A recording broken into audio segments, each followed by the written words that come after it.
Failure happens to us all, but it's how champions evolve. The only thing that matters from a loss is if you get back up when you fall. You gotta get up.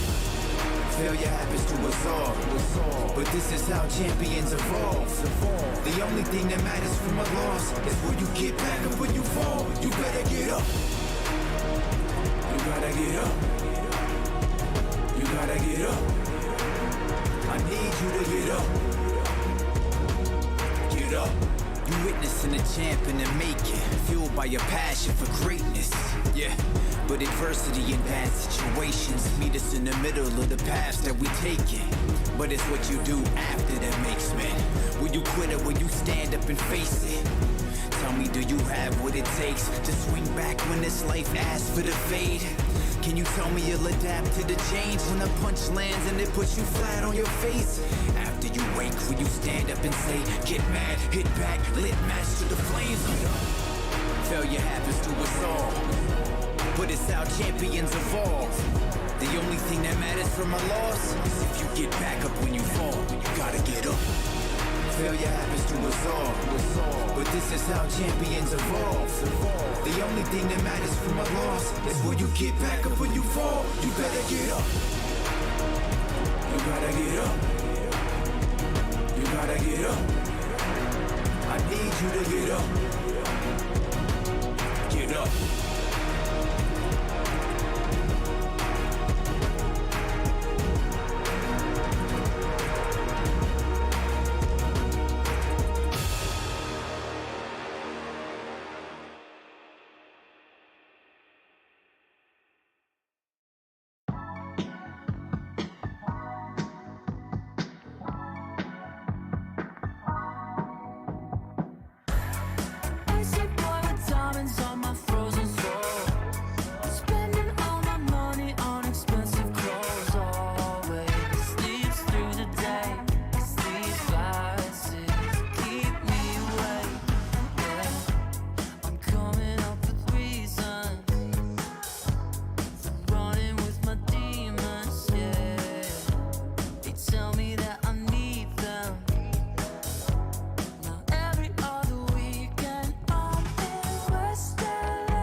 Icy boy,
take you back. Spitting facts, you gotta live with that.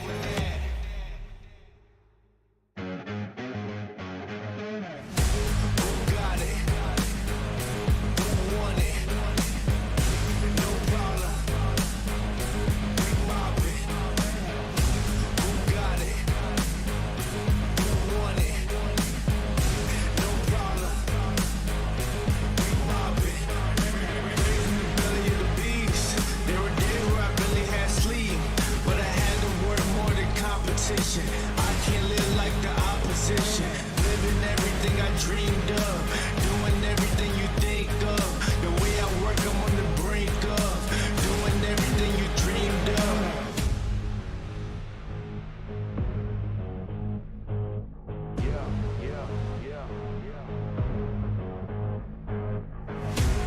Only aim for perfection, ain't no half stepping.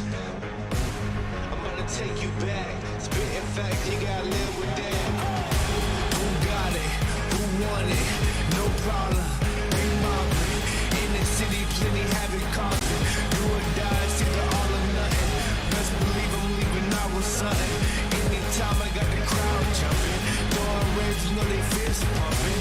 I'm the king of dysfunction. What would you do if you had my life? Work like me, had them stripes. Would you go hard just to have that ice? Lot of dudes still trying to have that price. Get a yo, cooking about to add that spice. Nowadays, dudes never had that fight. When the push boom, better burst your pipes.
Failure happens to us all, but it's how champions evolve.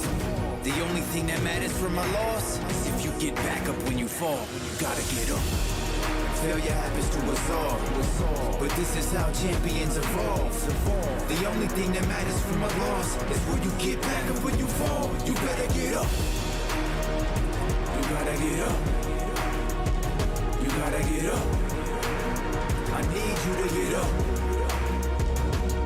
Get up. You witnessing a champ in the making, fueled by your passion for greatness. Yeah, but adversity and bad situations meet us in the middle of the paths that we taking. But it's what you do after that makes men.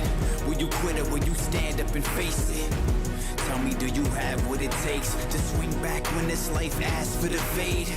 Can you tell me you'll adapt to the change when a punch lands and it puts you flat on your face? After you wake, will you stand up and say, get mad, hit back, lit match to the flames? Failure happens to us all, but it's how champions evolve. The only thing that matters from a loss is if you get back up when you fall. You gotta get up. Failure happens to us all, but this is how champions evolve. The only thing that matters from a loss is when you get back up when you fall. You better get up. You gotta get up. You gotta get up. I need you.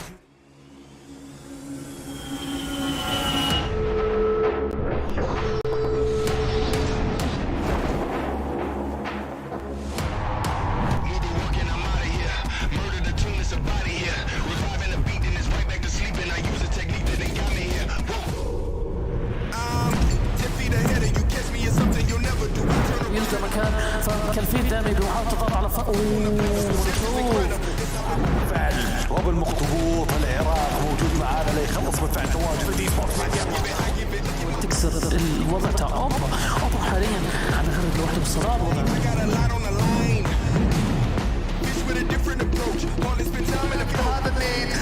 الليد لم يكن في مكان مناسب. سكتور يا سكتور يا سكتور يا سكتور.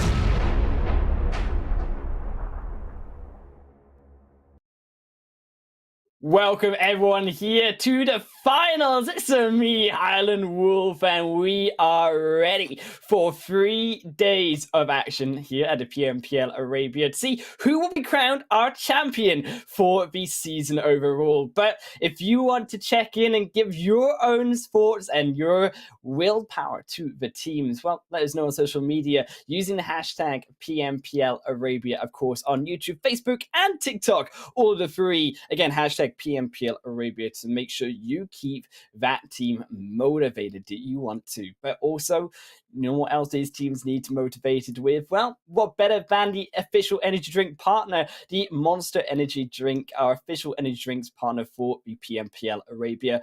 But it's not just the beast of Monster that we have here for the finals. We are going to unleash our own beast here on the caster desk with none other than Imperium. Welcome back for the finals, Imperium. What a joy to have you.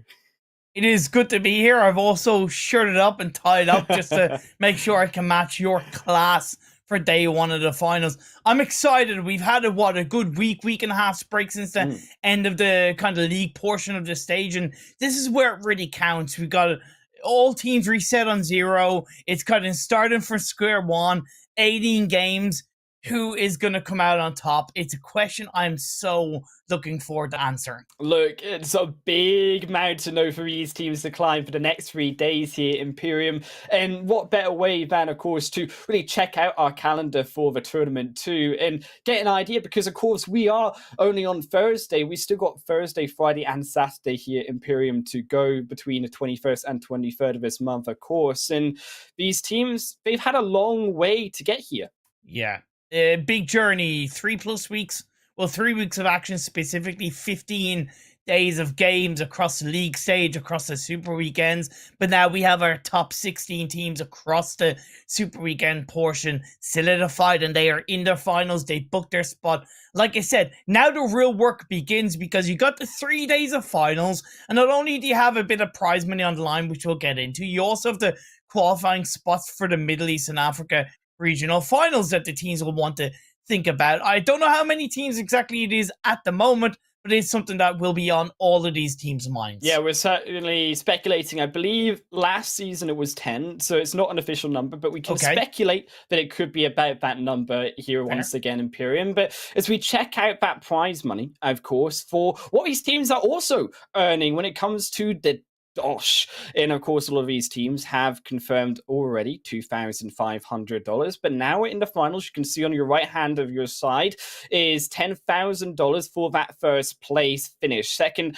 they're getting $6,500. Third, $5,000 down to $4,000, all the way to $1,000 at the bottom, Imperium. It's certainly a motivation that will be on the backs of the minds, at least going from day to day of these teams, right? You have a massive drop of 10,000 to 5,000 between first and third. That's like cut in half just on 2 placements. And then even if you go all the way down to the bottom, you go from 16th to 15th. That's an extra $250. 15th to 14th, an extra $250. There's always something for these teams to play for, whether it's the regional final spots, or whether it's that all-elusive prize money. Yeah, well, how do we get that prize money, Imperium? Well, they get it by the points, of course. It's the same format that we're all accustomed to. But if you are new to PUBG World, well, it's 15 points for a chicken dinner and a win in a game, going down 12 to 10 to 8 for those placement points. But the most important part of it is the elimination points, Imperium, where one elimination will score you 1 point per. Indeed, indeed. Yes, we will have these teams that, to begin with, might be playing a little bit more cautiously in terms of going for those late game positions, those late game points. But when it's all said and done, I would arguably say that the majority of the points that will really help keep you within the top 3, top 4 will be those elimination points. Because not only throughout that individual game does it afford you more control, if you get a squad, right, that's the same amount of points as 6th place, so you've done a lot of work along that. So points really do count, and I'm going to be looking forward to seeing how they're distributed throughout the games. Well, speaking of points in these teams, Imperium, I think it's important to get straight into it and say that clearly the most points that we saw in the Super Weekend so far in the tournament, if you have missed it, was from GEEKAY. Now, Imperium, this team feels a little bit like R8 when they came in through the league stage. That is certainly true. It's interesting because you mentioned that on the pre-broadcast when we were talking about it, and it's a really valid point to make. However, if we compare to, all right, in that spring split, where were they in the finals? They crumbled. So I do worry a little bit about GEEKAY. Yes, okay, that third Super Weekend, they weren't really on fire at all. They only got a minimal amount of points compared to the second and first Super Weekend. But I actually look at that as kind of a good thing, because I would argue they were testing new things. They were trying different strategies, different rotations, different play styles, and plus kind of taking a bit of the shine away from them, right? Because they'd done so much in that second Super Weekend that they kind of went into that third week with a target on their back. So taking that away from them and putting it on a couple of other teams could be pretty good for them heading into the finals today and across the remaining 2 days. Yeah, that second week, they scored over 200 points, Imperium. But also when you look at the second place finisher and defending champion of the PMPL Arabia Crown, that is NIGMA Galaxy too, Imperium.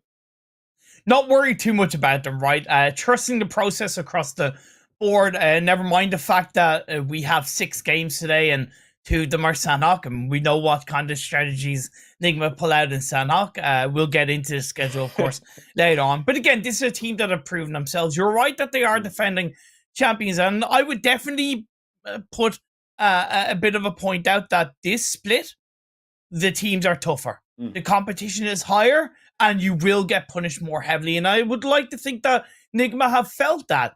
Will that mean that they're coming into these finals more prepared compared to last season, more respectable of what the teams around them can do? Yes, they should be, because they're professionals. They know what to do. They've been tested so many times before, and this will be another test that they just have to simply walk their way through. And can they defend their crown in a big way?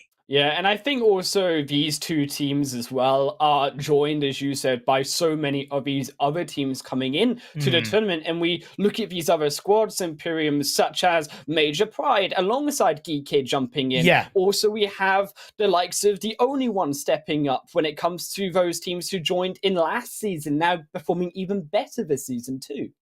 Definitely, and even Triple Esports, right? They scraped by in last split with in last season's spring split by just one super weekend. This time they qualified into 2, as far as I know. Yes, it was. It was actually 3 super weekends. My apologies.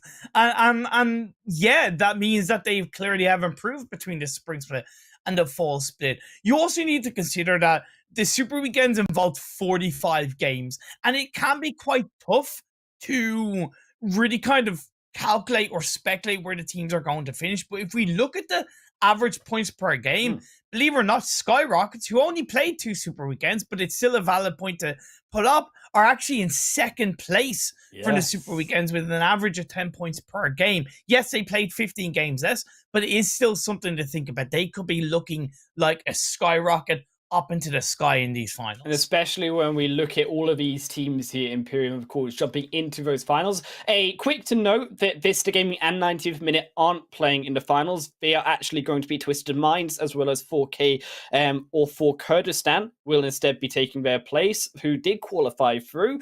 But as we kind of take, as you said, a holistic view of these teams, Imperium, I think that it is important to note these teams who are performing better when it comes to those individual games, such as SKYROCKET, because when we look at the finals, it is only 18 games. It's not a long haul like we've had for the last 3 weeks, Imperium. Exactly. It's more of a sprint rather than a marathon at this stage. You got to be impactful right from the start. You have 18 games only. I would argue a maximum of 1/3 of those games can be poor. And when I say poor, between 1 and 4 points secured across those 6 games, every single one of those games outside that need to be around kind of 10 to 12 points per game, because then that offsets the poor results. Because fundamentally, when the competition is higher, it's a lot harder to be consistent. Volatility is a little bit more extreme, and that's where we're going to see the teams tested in a big way. One team that I don't know why, it's hard to massively put my whole finger on it, but POWR Esports, man. I'm looking at this team and I'm going, they're going to shine in the finals. I can feel it. It's something in my bones, something tingling all up in my insides. If I was going to hedge a bet per se on a team, even though I very, very rarely do this, it would be on POWR Esports being the surprise of the finals. But I get a bit nervous when we start to cast the Corey's teams out, Imperium, but POWR certainly have been another one of those newer teams that have been consistently inside of that top half of the leaderboard. They have showed up through so far the first 3 weeks. Is now, can they show up through these final 3 days? Because it is that reset in the entire leaderboard and everyone's starting from 0 once again. So you have to prove himself all a second time. And when we talk to some of these other teams too, such as also R8, who we mentioned flopped last time, at least this time I'm feeling a little bit more optimistic when we kind of spoke to Ida and a few of the other players, Imperium. So I'm hoping that they will be able to show up a bit more when we look at our, of course, 6 maps that we've got today and see if they can perform, because it is a nature that in the finals, Imperium, no longer very much Erangel focused, but now it's going to be a very even split. 2 maps each per day. Yeah, 2 Erangel, 2 Sanhok, 2 Miramar. I mentioned it about NIGMA Galaxy. It's going to create an even playing field across the board. And we again talked about it before the start of the broadcast. I'm looking for these teams to be jack of all trades, master of none. Yes, CONQUEROR could technically benefit from the fact that there's 2 Miramars in the 6 games, because they are notably stronger, Miramar, compared to the 2 other maps, but that's still only going to get them so far, right? They need to pick up the pace on the likes of Erangel, especially. They need to find their footing, find their form on Sanhok in the right way, and if they can balance that out, we could see CONQUEROR make a big surprise stranglehold in these finals. And it's interesting you mentioned Sanhok actually as well, Imperium, because I got to actually speak to YALLA as well, and it was YALLA who said that Sanhok is their favorite map that they're looking forward to, and that they are very comfortable now with all of these 3 maps, but Sanhok's still remaining their favorite. Yeah, and it's interesting because at the start of the PMPL, they had that battle with GEEKAY, in the 2 super weekends, or even the 2 weeks where we had Sanhok playing on the league stage as well. And I would argue, for the most part, without getting statistical information, YALLA did come out on top of most of the boot camp battles with themselves and GEEKAY. But we did see a change from GEEKAY in the 3rd super weekend, where they did go to that kind of rad split drop around runes. And what's great for them is that rad didn't make it into the PMPL finals. So that means that area is free for them to loot up and to rotate from. The issue that I found, and it was only 3 Sanhok games, is that they kind of struggled with their rotation through that rune split area. So I'm hoping that they've done a relevant amount of VOD review, done a relevant amount of preparation, so they are coming into these finals with a more confident pathing line into those Sanhok circles that in their own right can be very tricky, Alan. Yeah, I mean, Sanhok especially, that all changed, I think, on that singular game that we had, GEEKAY YALLA. They didn't fight for about 15 minutes, and then, lo and behold, came along rad. But not only rad, still another team in these finals was FALCONS Imperium, who also obliterated GEEKAY from that northern side, and that's what really changed GEEKAY's path to drop elsewhere. Yeah, exactly. And I always say it's absolutely no problem for you to give up your drop spot if the long-term benefit is that you're able to survive longer in the game, be more successful. And from a mentality standpoint, you're not going out as early, right? So you're able to survive, play longer, feel the momentum longer, within reason, use your energy in the right way, because it can be taxing on teams when you have those games where you go out early, whether it's on a hot drop, whether it's being caught out. So yeah, I'm glad GEEKAY did change up that drop spot in Sanhok. Yeah, as well as we check out, of course, one of our other sponsors here, which were the official Iraq football team, Imperium, of course. And, well, amazing. To show the respect to the Iraqi people, this is the first time that we collaborate with the Iraq football team. And you can get in-game items using the H5 event, which has launched just recently. So don't forget to follow the community tournament of the Iraq football theme from the 19th to the 25th of July. And, of course, check them out on the PUBG mobile social media. It's great that they're partnering with the Iraqi football team. At the end of the day, football in its own right as a traditional sport is the most popular sport in the world. So connecting with that fan base of the Iraqi football fan base is not only a sign of how much the PUBG mobile scene has grown within the Middle East and Arabic region, but again, just in general, it's a great to see the two worlds collide of a traditional sport and what is the most successful and most growing mobile esports title in PUBG Mobile. So great partnership being pulled through, and yeah, the future is bright for PUBG Mobile esports. Look, I could talk about the future all day of the esports and the rise of that versus football as well, Imperium. But we got to head back to the teams, and I think as well that another couple of these teams who we can't forget still are very veteran to the finals, and I think have been slightly forgotten about, that being RTG Imperium, because they have slipped a little bit.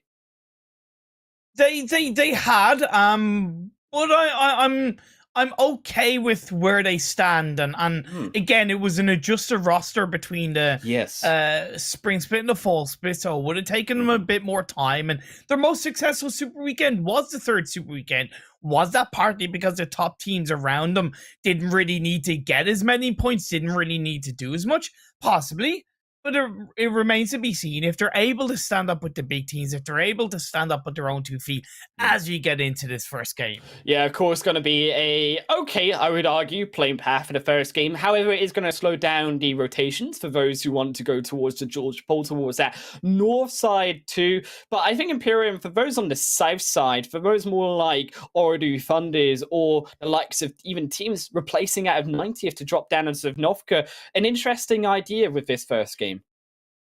It's good for Major Pride. They're going to go towards that Novo area. That should mean that Ored have a little bit more information around the fact that George Paul as a whole is generally quite free. It's still going to be tricky for Ored to get to some relevant vehicles in between the Pachinki School and Yasnaya areas. I would imagine they'll drop around between Yasnaya and School and pick up some vehicles and make their way across the bridge and go to George Paul as a whole. CONQUEROR have an easy drop to their ferry pier split. Phase 1 pops up, and it is quite comfortably in the center of the map, not really too far up north. You have, a lot of areas to control, and this is the best start in terms of phase one that these teams could have asked for. And especially considering that these teams coming into the first game, Imperium maybe don't want that chaotic zone to start off with. They've had the week to plan, keep in mind, and they've had a lot of strategy time to develop and perfect those new strategies coming into the finals. I'm curious to see if we will see any changes. So already we can see one being that of SKYROCKET versus Major Pride, very head-to-head here on this more western or easterly side, should I say, South Island part. Both teams had the same idea, dropping Novo and not thinking that the other one would pull it through. Major Pride, it seems, did drop a little bit more cohesively. Milky Way is further on his own, but because the rest of the team have dropped similarly together, they're more cohesively going to be able to pick up whatever guns and utility they can get and go closer to SKYROCKET players. Salam, you can see looking out the window, will be able to get some forward information. And SKYROCKET's in their own right, they dropped somewhat together. Yeah, no worries. Is also SKYROCKET here on the south side. As we jump a little bit back, of course, towards us, we are having a few technical issues if you are, of course, new to just joining into the stream. But Imperium will get them sorted fast for you guys at home, and it gives us a little bit more time to talk about these teams. So is I think also the likes of SKYROCKET obviously changing their strategies. It's important to know, are we expecting maybe some of these other teams, Imperium, to change their strategies also? And maybe who are we looking at? Definitely, all of these teams within reason will have a different strategy between the PMPL league stage and the finals. That's a matter of fact, because it's a different kettle of fish, because across the league stage, you have 3 different super weekends in which you could be going up against 15 different other teams, or at least kind of 4 of those teams being different. Yeah. So you've got to adjust to rotations, you've got to adjust to the pathlines, you got to adjust to drop sorts. Whereas in the finals, where not only the big points count for those regional final spots, but it is where you want to shine the most. Yes, GEEKAY can be massively proud of the fact that they won the league stage, but if they don't win the finals, it's going to be overshadowed by the team that has won it. So definitely different strategies are going to be executed. Luckily, we do have the map feed on our side, so we're at least able to highlight and talk about anything that has or hasn't happened, or isn't happening. And again, because of the phase one circle being so centralized, we are seeing a massive calm in the early parts of the stage. YALLA have dropped around the Severny area. They did have to pick up a couple of vehicles in between Kameshki and Lipovka. They did get close to RTG, but RTG are playing their own game. They were avoiding each other. All good in the hood. Look, I think also when it comes to some of these teams stepping up, as you said, particularly those who can be overtaken on the top of those super weekend standings, I'm more drawing to these dark horses. Now, you've already mentioned POWR, but I also think that there's some of these other aggressive teams, such as Twisted Minds, who didn't perform as well, right? But really? We know that Twisted Minds, based on the past Imperium, have been very aggressive team. Really? And especially on Miramar too. You remember coming in season 2, season 3, they stepped it up when it came to Miramar and the aggression. Bold to call them an underdog. I'm not trying to disregard their ability, of course, but I certainly wouldn't class them as an underdog, because I don't think that they've performed strongly enough in in any kind of consistent way to call themselves an underdog. One team that I do regard as an underdog is OOREDOO Thunders.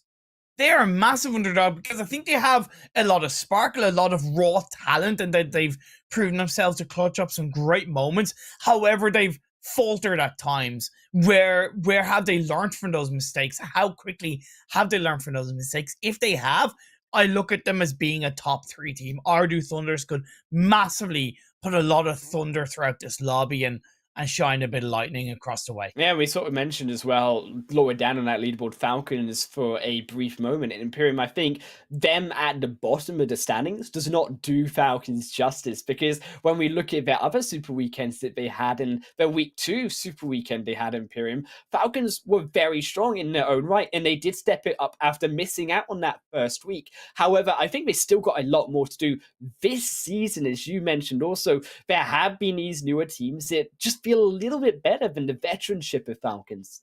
you're not wrong, but if you want to kind of take an example of the spring split once again, which within reason is kind of all we can kind of take because it is a pretty solid direct comparison.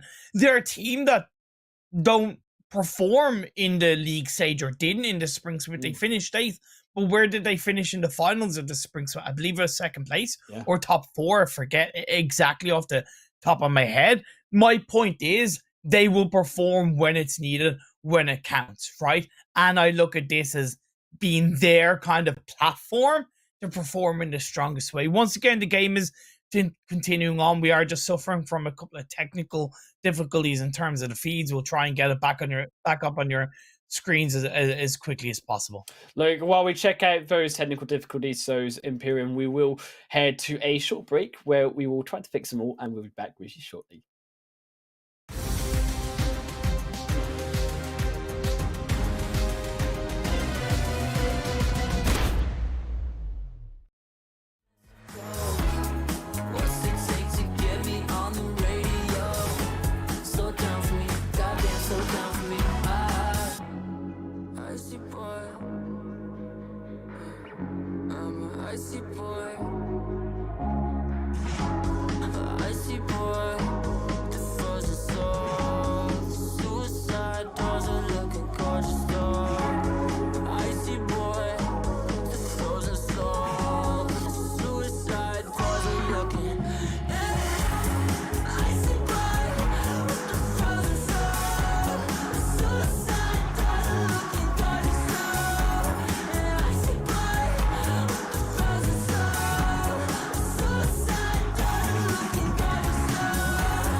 Welcome back, everyone. We are straight in on to the first game of Erangel once more, and all the tech checks are fixed, Imperium, and we're ready for the finals action.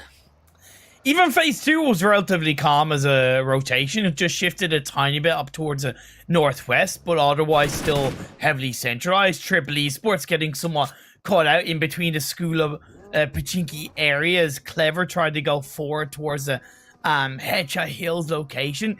That was definitely a mistake in my eyes from Triple.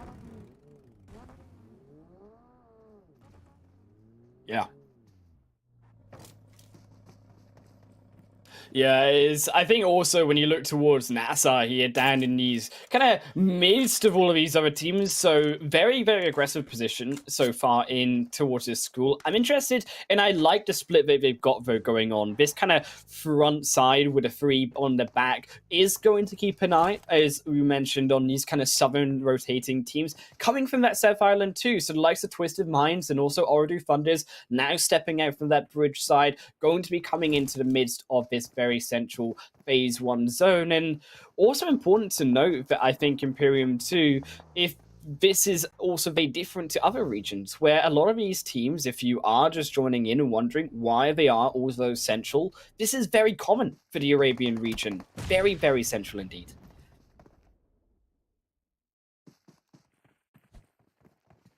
Current.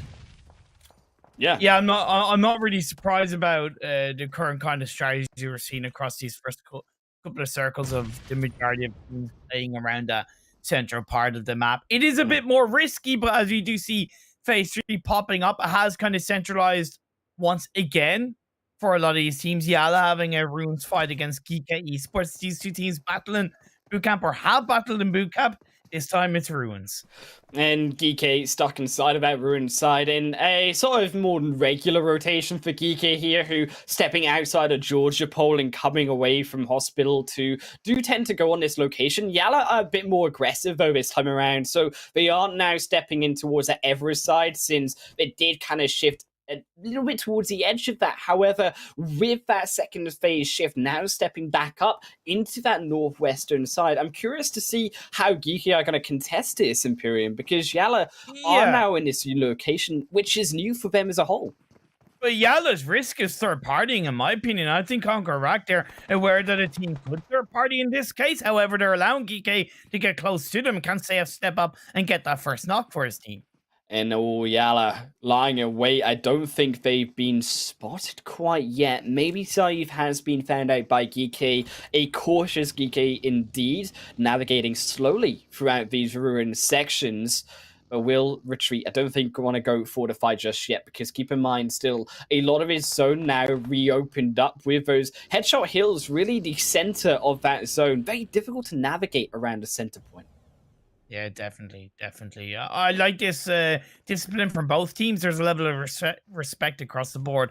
Quick smoke is a good start for GEEKAY, just to create a little bit of space around them, and once it's not too many in one go, it's a pretty big positive. What's important for Yalla is that they need to start to make a bit of a move as a team. Safe has been somewhat kind of targeted or locked down in an isolated way. The rest of the Yalla team need to use that as a way to create a bit of a counter surprise engagement onto GEEKAY. GEEKAY swinging back around. They're more actually heavily in between Yalla and CONQUEROR themselves. So unbeknownst to GEEKAY, I think they put themselves in a worse position, unfortunately. Yeah, I think I like the idea that they're trying to reposition, right? I think they may have spotted Yalla out, so having a better angle potentially higher up. But you also have to keep in mind that there is a lot of these teams also rotating in the backside. When we talked about those third parties, so Major Pride and the likes beginning to come in. But on the other end of this zone in Roshok, you can see RTG, Triple Falcons, all now stuck on the edge with that big shift towards the west, having to navigate their way out of this Roshok city. Be careful now, but don't take too many shots in one position. You have the potential of getting caught off guard. I do like RTG split though. I think even though it's 3-1, I really think it makes sense. They already have 2 eliminations in this game so far onto the side of Triple Esports. Actually, no, Triple lost 1 to NASR. My apologies, but phase 3 does pop up and it centers up on top of GEEKAY, Yalla, and CONQUEROR, and this is where it becomes very challenging for at least 2 of those teams. CONQUEROR, remember, they have the comfort of the building Silent Wolves. And what a tricky first game this is set out to be for Imperium. A ruined finish already for these teams to deal with, and you can already see these teams making the mad rush forward as POWR have already begun to set their sights versus Twisted Minds, but Twisted Minds, the first one to take the elimination, as POWR now down to 3, and Dami setting out the secondary push, a nade straight forward onto the roof, but will miss out on the POWR members. It's Ragnarok now stepping in forward too. They're actually only down to 2. They started this game as a 3-person team, believe it or not. So they're already down a player, and it seems like Twisted Minds want to get the drop on them as a whole. And POWR, unfortunately, we just don't have the manpower. We find one, but here comes the rest of Twisted Minds. And down to one POWR go. In on the staircase. Aha, he gets one, but straight on the back, the shots fired through. And Twisted Minds will cleanly get the race through from POWR, but they did lose a member. Is elsewhere. Falcons and NASR. Now Falcons pushing onto NASR's position. This is outside the circle and quite a bit away from the edge of the circle, in my opinion. An okay time to engage, because you don't really want to be pushing into the edge of the circle on the eastern side too quickly, because it's headshot hills. You can easily get caught off guard from multiple other angles, so worry about what is directly around you. In this case, for NASR, it's Falcons, and for Falcons, it's NASR. But NASR, they're looking to disengage. They still have a full squad up, and they're not comfortable being where they were. An important disengaged as well, because NASR, you can see these are teams such as the only one now coming up from that southern side as Illusion's there on the front, and Miracle has stopped to take the 1v1 onto Illusion, but Miracle's gonna go down and Illusion wins the 1v1. NASR are gonna lose another one of their members. That's an incredibly poor team coordination for NASR Esports. If you're going to stop and try and take that fight, you got to do it as a team. You can't have one player stopping and taking that 1v1. Incredibly poor. Puts them down to 3, and although they're in the circle again, they're a player down in what is going to be a very difficult position. In this circle, Imperium is inside of our headshot hills, as we said. Very difficult to find a position if you are rotating later into this game. And a lot of these teams have actually deliberately stayed outside of the zone to avoid this difficult inner part of Phase 3. NASR trying to navigate it just that, but already knocked a player on Batika, and Conqueror looking for the nades onto the other two. Tricky part about the circle as well is if you're on the western edge, you have absolutely no idea on where teams are located on that direct eastern edge, bar hearing a couple of shots in that direction, and it's the same the other way around. So you're kind of locked into two halves, and you're hoping that the next circle goes towards your direction. Still, NASR gonna at least smoke up for now. Should be able to survive. Conqueror 2 need to keep their own position intact from the rest of these teams. As we said, coming in, Imperium is Phase 4 is almost at its ends already. In Phase 5 is where the teams really will have to move in. Now, really, OOREDOO on the south end looking, trying to split, as they will find at least another of Batika, and the only one found Ali. So it is a disaster for NASR, as they will fall apart to the outside players. But Falcons still navigating their own position here versus RTG. CONQUEROR, I understand why they're trying to suppress OOREDOO Thunders, but they should allow OOREDOO Thunders to actually get the jump onto NASR players and do their work for them while holding onto that compound in a big way. The next circle has gone down towards the southwest. RTG getting the drop onto powerful of Falcons for the time being. And RTG still stuck on the opposite end of that zone. It is shift Phase 5 very hard down towards the south, away from the entirety of that ruined side, and in towards those Highland Hills, as it would be called, Imperium. Highland Hills indeed. Very, very tricky. Little cover in towards the train of this circle. So every one of these remaining 13 teams, Highland Wolf, they're all going for edge of circle playstyle, or pick up as many elimination points as you can before you go down. NIGMA, Conqueror, two of these teams who still have that very strong position to take out those teams on that northern border. Also keep in mind, interesting singular rotation of Major Pride. Frozen is on the south, so very important for Major Pride, and should avoid at least a lot of the other fighting that these teams still have to fight through.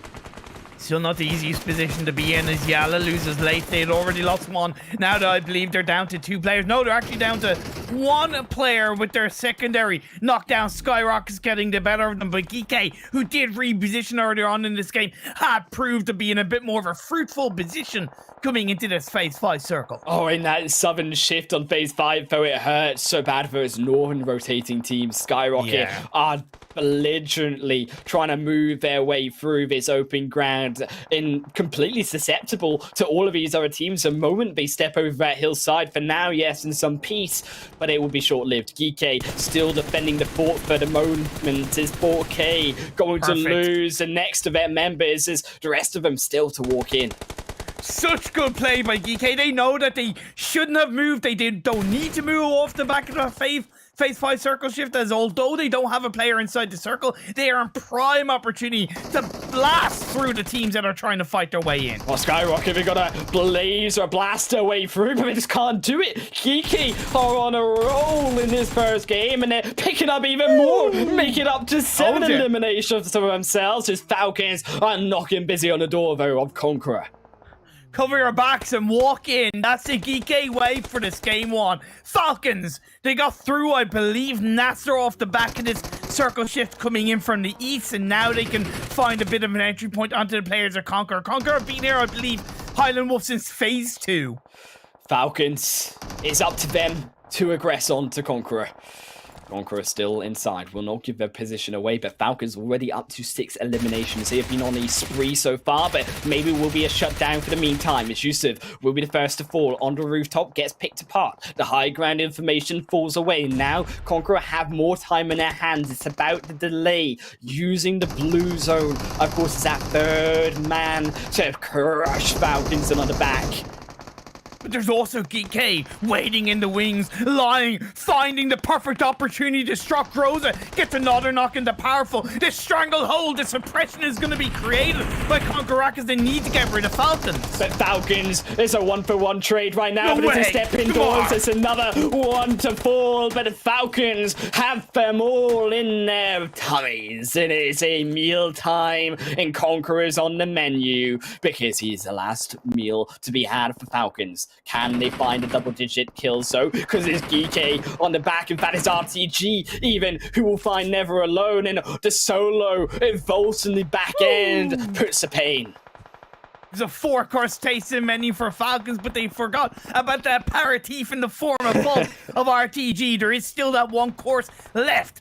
Riva of CONQUEROR Rack has to try and back away, but he's not into the edge of the circle. This phase 6 blue zone is so difficult because you go out of the compound into the open, and Falcons get rid of CONQUEROR. CONQUEROR just cannot cut it in this phase 6 position, but for those on the other end, Major Pride, NIGMA still sitting on those 4 members. Also, OOREDOO going to be on that 4 members. Pride, sorry, should I say, down to 2 as they have just lost a member, but RTG gonna lose them all alongside Falcons as GEEKAY are there on the hillside to take them both away. Now Major, as we said, down to 2 players trying to navigate their way in onto the zone. It's all really NIGMA inside this building, theirs to control. For a second, I was thinking GEEKAY could have got involved a little bit more heavily in that third party, but I do believe that in the end, this position of playing a little bit safer, looking to control that more northern hillside is more important to their late game. Finishes OOREDOO Thunders off to 10 eliminations and counting, Highland Wolf. A big series of eliminations from some of these teams, Imperium. They have really stepped out the gate swinging with both their arms as Major Pride still down to 1 player. They're losing more and more as NIGMA are expanding out. So are GEEKAY though on this northern front. It's all about position. How much can these teams take when it comes to where phase 6 into 7 is going to go? Great start for the reigning, defending, undisputed champions of PMPL Arabia, NIGMA Galaxy. Can they start the finals with a chicken dinner? I know OOREDOO Thunders, they're going to try and put them to a stop.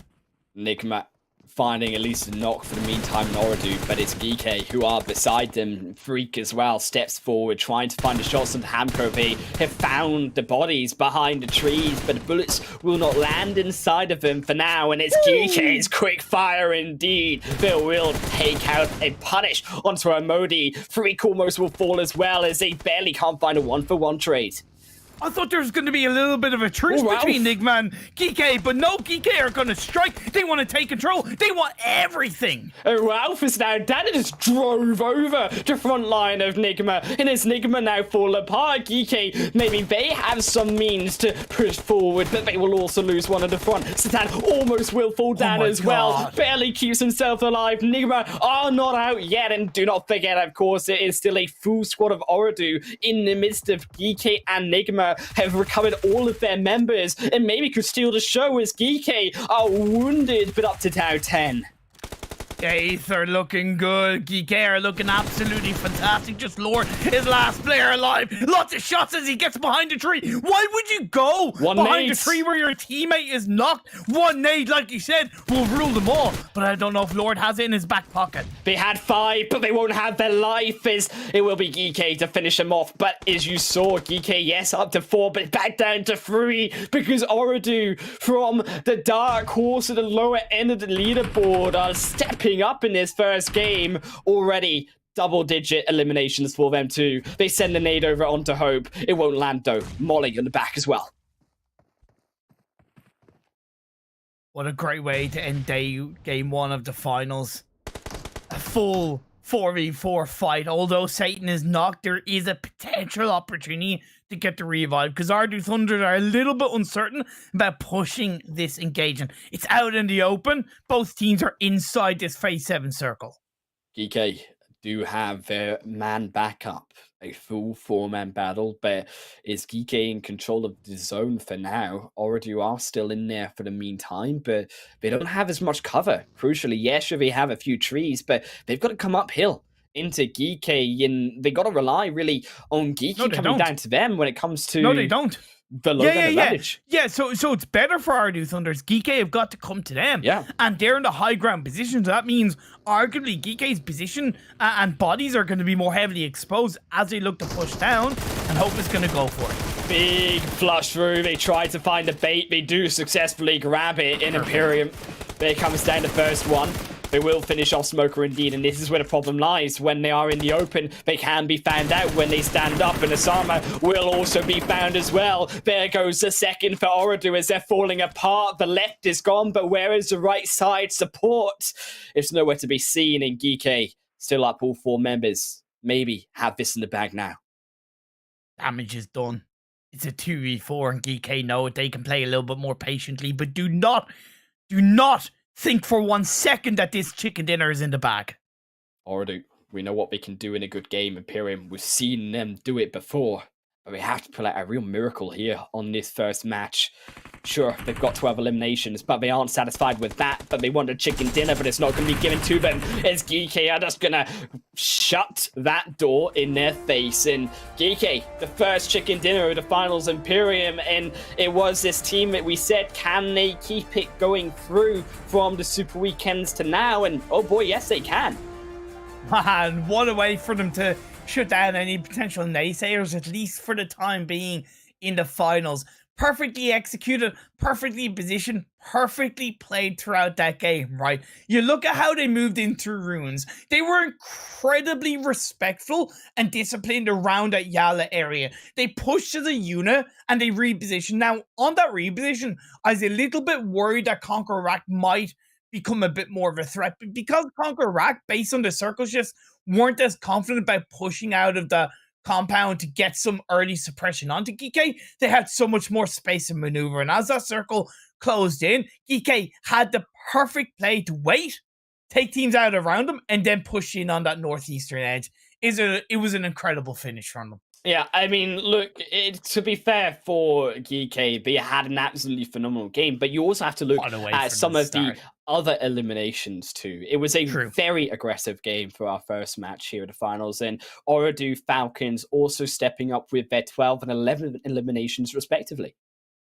There's certainly something to be said for kind of what we within reason speculated and talked about coming into the start of the finals. We're only game 1 in. There's still 17 games left, so anything can happen. But in terms of kind of defending champions, 0 eliminations is a big surprise for NIGMA. I do want to highlight that and something that they will want to be quite cautious of. OOREDOO Thunders, I highlight them as a dark horse, and I think they've certainly kind of shown that they can step up when it counts and really kind of play into the clutch moments of the big leagues as they played on that southern edge outside of Pachinki Hill. And yeah, Team Falcons, they struggled throughout the league stage. They didn't make it into the first Super Weekend, but they are the kind of team that has in the past performed when it counts, and they've done it once again at the start of the finals. Yeah, and I mean, particularly Erangel is their home ground, and we've always known that too in terms of Falcons Imperium since the age of Season 1 last spring, and to see them perform once again is comfort to my eyes. But also, as we check out that second page, Imperium, there were a few of these teams still to get off the overall standings. And as we do check out a little bit of the teams overall, we can talk a bit more about them, Imperium. And I think some a little bit of an issue, and I think one of those teams that really stood out to me was NASR in their engagements in their rotations. It was more just a lack of team coordination in this first game, right? Them disengaging away from Falcon was incredibly sound decision for them to make. If you're not comfortable taking a fight and you're happy to disengage and you able to get a relevant amount of scouting ahead to move away from that position, great, all grand. But it was that Miracle player. I think it was Miracle that kind of stepped out of his vehicle, took the 1v1 with the only one, lost the 1v1, and NASR were down to 3 players. That meant that where they pushed onto was quite difficult, and then they got drowned out by OOREDOO Thunders on the Pachiki Hill to the south edge. Yeah, of course, we check out all of these highlights with our best oppo moments from that first game of the finals, Imperium. It was a very hectic final few zones, really from that phase 5 mark. Yeah, it was, and I do have to give an element of pass to those teams, to a good few of those teams, because when it got to that kind of phase 4, phase 5, it became very much an edge of circle play style and picking up as many eliminations. But then again, I would argue that as much as in the first early games you could speculate that teams would play a little bit more towards that late game, when it's all said and done and you evaluate all 18 teams, the teams that come out on top, the teams that kind of win, that are in the top 3, will be the teams who are aware enough and understanding enough that they have to be able to adapt on when there's a time to engage and when there's a time to take a step back. And this game was a game on phase 4 onwards where you had to engage, you had to control, you had to dominate. And we saw a few of those teams do that, or at least try to do that, Imperium. CONQUEROR, another one of those teams who did try to attempt that, but we'll have to see if they can continue to keep that up on Miramar, which is a map they're more known for. As we will take a quick break before we head over there shortly.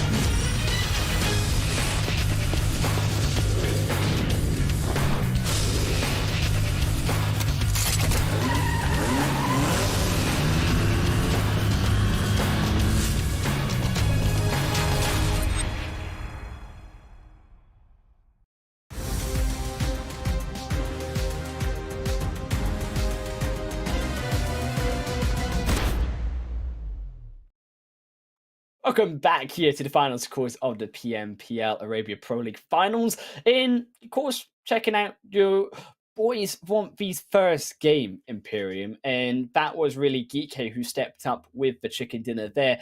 But it was still OOREDOO and they're also Falcons, if you did miss it, who also had a phenomenal game. Now into game number 2, though. The consistency is what we're looking for. Yeah, definitely consistency, right? If you're any of the top 4 teams coming into game 2, naturally it's important that you don't go out early in terms of 0, 1 to 2 to 3 to 4 point results. If you get 6, 7 points, I still think that's a relative positive. Yeah. But the ultimate benefit will be another double-digit result, right? So you're keeping that momentum, you're keeping that psychological strength, you're keeping that control over the other teams in the lobby, and if anything, you're building upon it, right? Because, say what you want, it may not be as conscious to these players as they think, but it definitely plays into the back of their heads when you are dropping in one location. You have a team around you, okay, that drops close by, that is doing exceedingly well. You 9 times out of 10 do not want to get too close to that team in the early parts of that game, right? So creating that level of fear, even though it's an underlying element, creating that underlying element of fear on the teams around you is so important for all these teams. So whether it's GEEKAY, Falcons, NIGMA, or OOREDOO Thunders, keep on that train, man. Keep it going, guys. Yeah, and I think also, to be fair, the psychological pressure then lays into that consistency of teams too, Imperium, where we have seen teams go into a poor performance in that first game, and those poor performances keep on going. So for those who did perform quite poorly, or those who did make mistakes in that first game, now up to them, Imperium, to be able to make sure that they rectify those and to show them and the rest of these teams and us that they can perform now on Miramar. Definitely. You kind of touched on CONQUEROR before we went to the break, and it was trickier than it initially looked for them when it came to their position in the circle. Yes, fundamentally, they chose to go for a very centralized position in the first couple of circles, right? And that is not a bad thing, but it creates a certain time frame, depending on the next 1 to 2 circle shifts, where they have to be aggressive.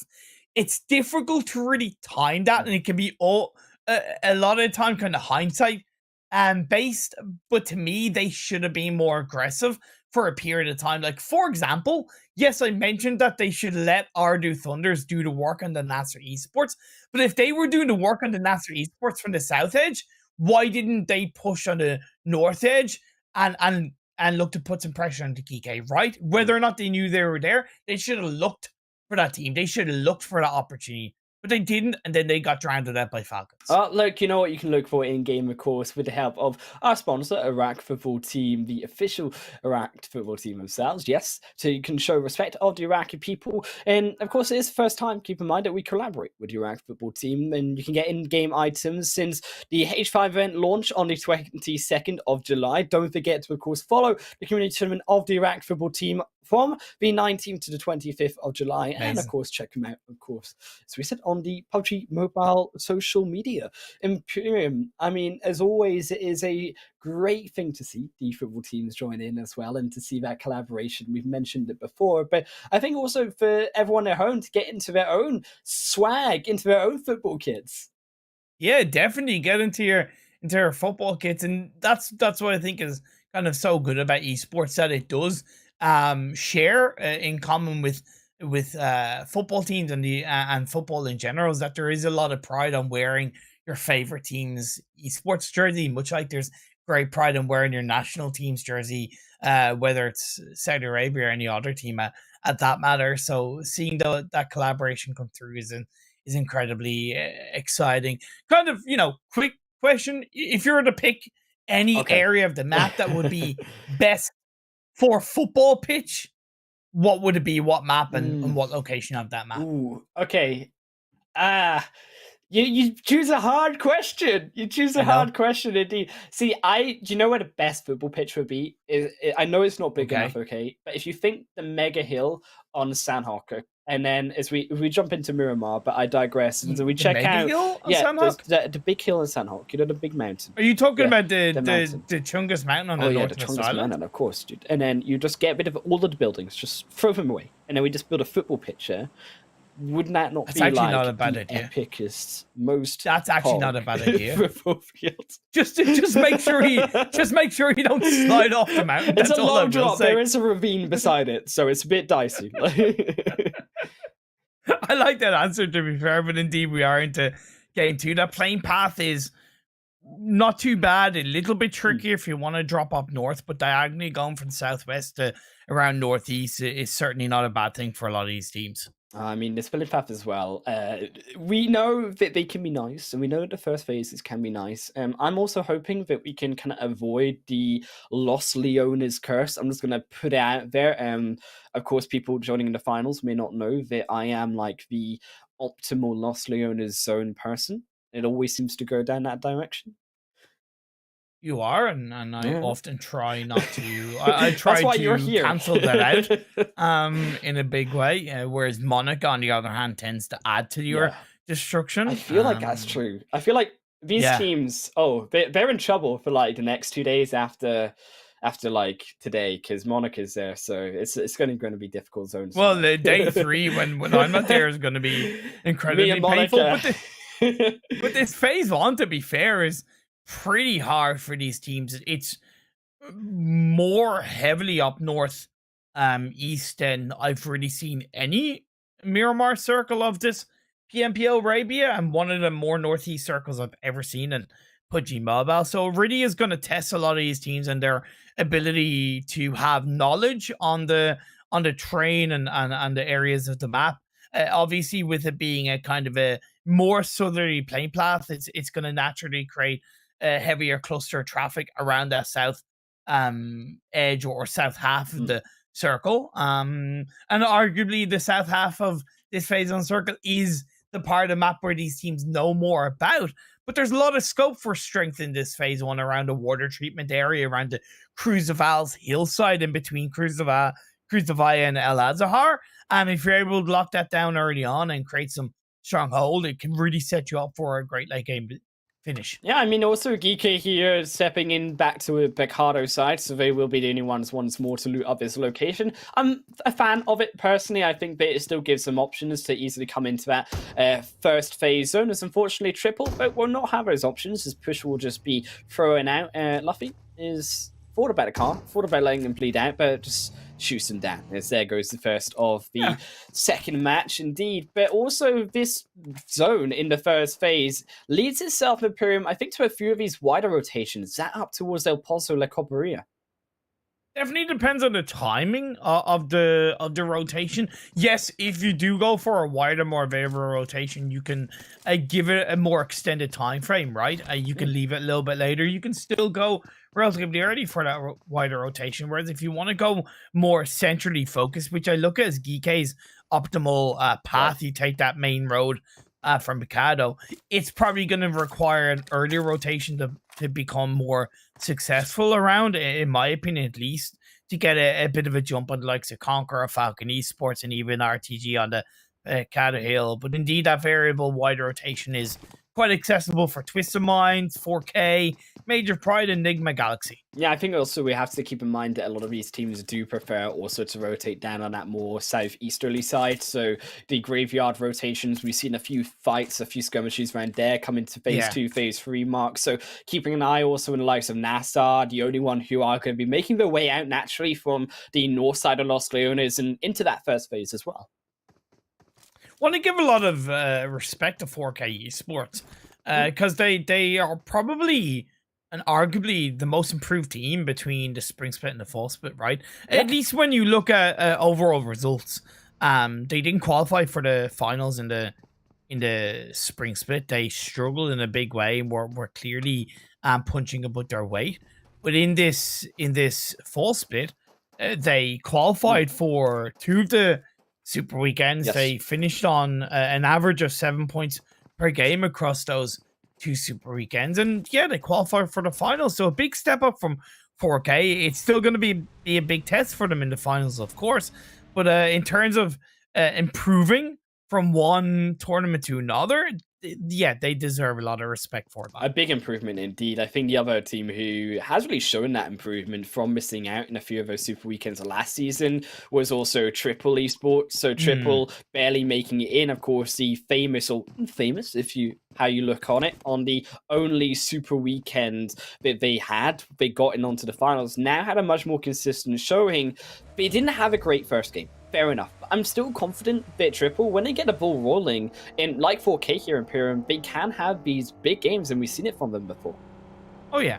The one thing is, you kind of touch upon it in terms of the psychology around if you have one bad performance and you can potentially have a not bad performance. I know we're only at the start of the game, but they now have lost a player early on in both of the 2 games so far in the finals. And in Miramar, more importantly, it becomes a lot tougher to control your position inside these Miramar terrains when you're down to 3 players. It gives you less size, it gives you one less body to spread out, and yeah, it can certainly become challenging. The only one are going to make that early rotation on the 6-minute mark in between Los Leones is Impala, getting around the likes of NASR, YALLA, getting to jump on them, more importantly, is very positive for the only one. Yeah, fair enough. Also, POWR going to also be back up to those 4 players as well, towards the El Azahar side. A lot of, I think, security for these northern teams, that alongside FALCONS and also SKYROCKET, who are very comfortable with a zone like this, as they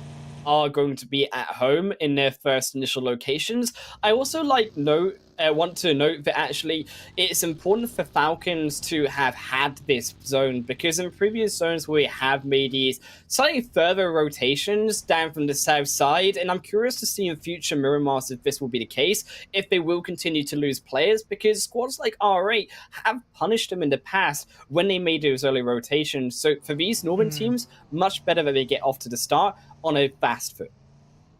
Interesting passing line from GEEKAY. I definitely like the timing of it in the first 6 to 7 minutes is incredibly valuable. I said from Picardo, if they're going to go a little bit more centralized, it needs to be an earlier rotation. But going kind of towards Labradita, Minas Generalis is so more heavily under pressure around NASR's position, CONQUEROR's position, that I worry they might not be able to deal with that. Again, the fact they've done it early has put them ahead of both of those teams, along with the only one. So on that note, certainly a positive. May have been thinking that teams would have been more slow to the rotations. Now in the league stages, GEEKAY have found themselves a team here. Teams that used to focus around that Picardo side and half the end of the patron, so it might have been trickier for GEEKAY, understanding that teams could have been in those locations.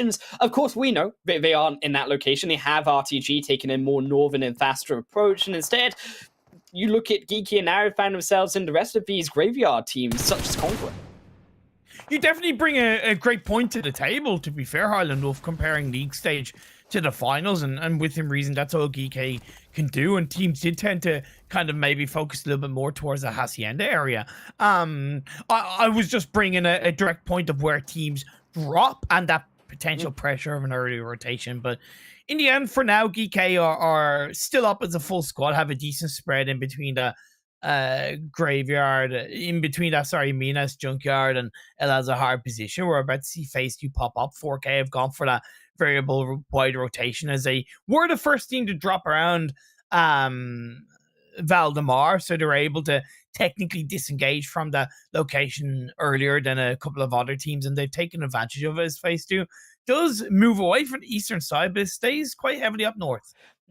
Still, though, going to be very comfortable for a lot of these teams up towards our northern side. I'm really looking at the control, though, now that squads like Falcons, like SKYROCKET, are right here, already established in the center of zone, can exert. Because Imperium, we know that coming into these sides, you have these roads, you have these hills, the teams from the edge are going to have to come down, and if it continues to centralize, and it's about these teams in the center, on these hills, can they keep that high ground pressure? Can they keep that information under control with the rest of these teams in their phase 2 coming in closer to them?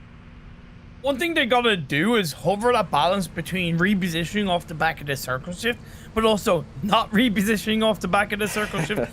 A classic mistake teams make is that they feel that they have to move because of the circle shift, even if they're already in a good position, and it can be quite volatile in knowing when is the right time. That's where experience can come into play. Like, I look at RTG, for example, and they had a great spread on a water treatment hill, and I arguably don't think they should have repositioned, but they have. Whether that comes to bite them in the butt will prove to tell the story later down the line, but I think they've given way too much space for the teams on that western side to encroach on top of that water treatment hill, whether it's R8, whether it's NIGMA Galaxy, whether it's Twisted Minds. That could put them RTG under a lot of pressure in phase 3, phase 4. Do you think we'll maybe see more of this kind of alleviation of pressure to give to other teams for maybe some of those placement points RTG are thinking of, considering that they didn't have that big standout first game like some of these other squads, such as the likes of Falcons and OOREDOO, and maybe we may see that continue throughout today, especially. That's true, and as much as it looks like it's playing a long game, I still look at it as a little bit more narrow-minded, because you're going, okay, well, we're okay in the circle, we're more comfortable in the circle, but you're then allowing, like I said, teams to grab around you, and you're relying more heavily on an RNG-based level of circle shifts, and that takes the control out of your own destination, right? And we saw teams get punished in game 1 for it. Might be the same case in game number 2. 4K, great position on Torre Amada. They were one of the first teams to get around that area, like I said, on that northwestern edge of the circle in phase 1. They've had an easy path on into that position of phase number 2, and they're looking very good inside the circle. I'm still thinking on the outside of his circles too. Very good positions for the likes of the only one currently down on that high junkyard hill. Still a lot of options for these teams such as NIGMA on the northern side. So wherever this zone does shift, as you said, it can have these harder shifts and put a lot of the winning capabilities in these other teams on the outskirts too. So keep in mind that although there is this very strong central location that all of these teams have, Imperium, these outside circle positions are all kind of guarded by a moat that encompasses that outside section of the low ground to that high ground in the middle. So it is important on where this phase 3 now goes. Zayed, what are you doing, my friend? What are you doing? I kind of worry about the only one, because as much as I kind of look at this more edge of circle position on the Al-Azhar Hill is a beneficial place to be, I'm questioning why they're all in vehicles. I get that phase 3 was about to pop up, but to me, maybe, a little bit too presumptuous, and you can see Zayed nearly caught out. Phase 3 does center off quite nicely, so it's in around the water treatment crews, the Via hillside. It's technically go for RT, but once again, they're in the center of the circle and they're going to be surrounded by so many teams. Look, I mean, it's only going to get more difficult for a position of control when it comes down to this. Teams are on that southern end. Remember, going to have to come through what is that Death Valley Imperium from Happy Ender into that water treatment location. So very tricky for teams to navigate. Is Caliga is just going to pop the head off of Ziad, and unfortunately Ziad punished for going too far too close to Conqueror. Look, we all knew that it was going to be difficult for the only one coming into these finals. Arguably, of course, deserved to make it into the finals, pushing Rab out of that 16th spot position in the final day of the third Super Weekend. But out of 45 games, they only had an average of 4.67 points per game, and that's more than 3 behind the closest team right ahead of them. So they have a lot to prove coming into these finals, but in game number 2 they're down to just one player, and it's all this already Thunder's pressure off the high ground as well, and they just find themselves caught in between two teams. They were on that lower ground and didn't really expect, I think, OOREDOO still to be coming in from so far, and punished exactly for it is OOREDOO are searching for that last player, Alush. Very elusive for the meantime, but OOREDOO, they're closing the net on top. Ooh, CONQUEROR getting a little bit more heavily involved as a third party than I maybe expected, but I definitely look at that as a positive, especially compared to what they were doing in game number 1. Yes, they are always proving to be more comfortable in these Miramar terrains, but I like to see this aggression coming through as RD Thunders. Hey, finish off the only one. But they're not out of the woods yet. You said it yourself. Conqueror are already there too. And the blue zone is engulfing here, OOREDOO. So as you can see, Conqueror just closing as we say that net onto the only one. But it's Caliga stepping forward, finds at least one, finds 2 with the help of the others up top. Rio is going to fall though to the blue zone, and OOREDOO still trying to hold on for the meantime. Smoker. Sorry, it's Hamco. My apologies. He was able to get a little bit of a returning knock onto the players of CONQUEROR. Rapid Crows are going to make Smoker pay, and at least Hamco as a final. Hamco, the final player up for RD Thunder. It was a panic exit. Hamco at least will get out of the fight, but it is a very beaten down OOREDOO, down to 1 player, Imperium. Yeah, definitely, and a lot to be said across those engagements. Overall, CONQUEROR proved their knowledge of this Miramar terrain and their adaptability is okay. Hamco, that's a 4 out of 10 for that one. NIGMA Galaxy now in the meantime on the northwestern edge of the circle, getting a bit of a drop on Twisted Minds. And its zone, for the most part, has centralized through towards RTG, but they're going to have to deal with a lot of that pressure still from the high ground hills. R8 still there, still going to have that strength for the high ground above them. And all of those teams around RTG, it's them to control that center point, but as Twisted Minds, you said yourself, still on this northern end, trying to control NIGMA, who are the ones wanting to come in. Well, the benefit for RTG is that all the other teams that are swinging around them from the outside of the circle are technically going to engage each other before they engage RTG. So RTG hopefully will be able to pick up the pieces. It is still important that they look to try and control some elements of these teams coming in on the edge of the circles, most importantly on the eastern side as opposed to the western side. Of course, I mean, that western side still is here. Major Pride will cozy up towards NIGMA Galaxy.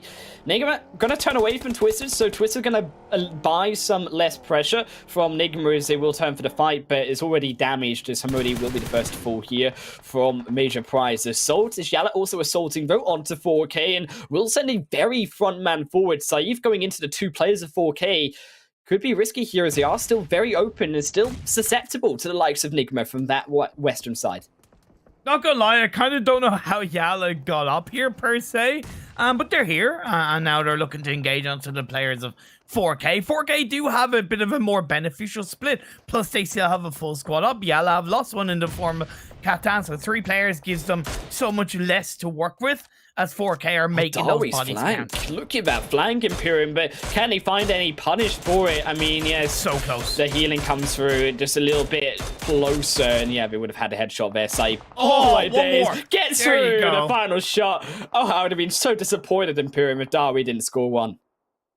I don't think it was actually him that got it. It was his teammate, Anaconda. But in the end, great teamwork across the board. And at least YALLA now down to just 1 player. Highland Wolf Lath is on his own, and he's being wiped out. That's the end of YALLA. And that's the thing, like, I kind of don't know how YALLA got up here, but it's quite obvious that they got here way too late. Yeah, I think it was just that northern rotation. They tried to capitalize on 4K, but they're mid in the open. And here, Twisted Mind's going to suffer the exact same issue where you've got Anna still in the blue. You try to move one into that open ground, and they just get picked apart. Major Pride will clean up that 4th elimination for themselves as Twisted Mind's the next out.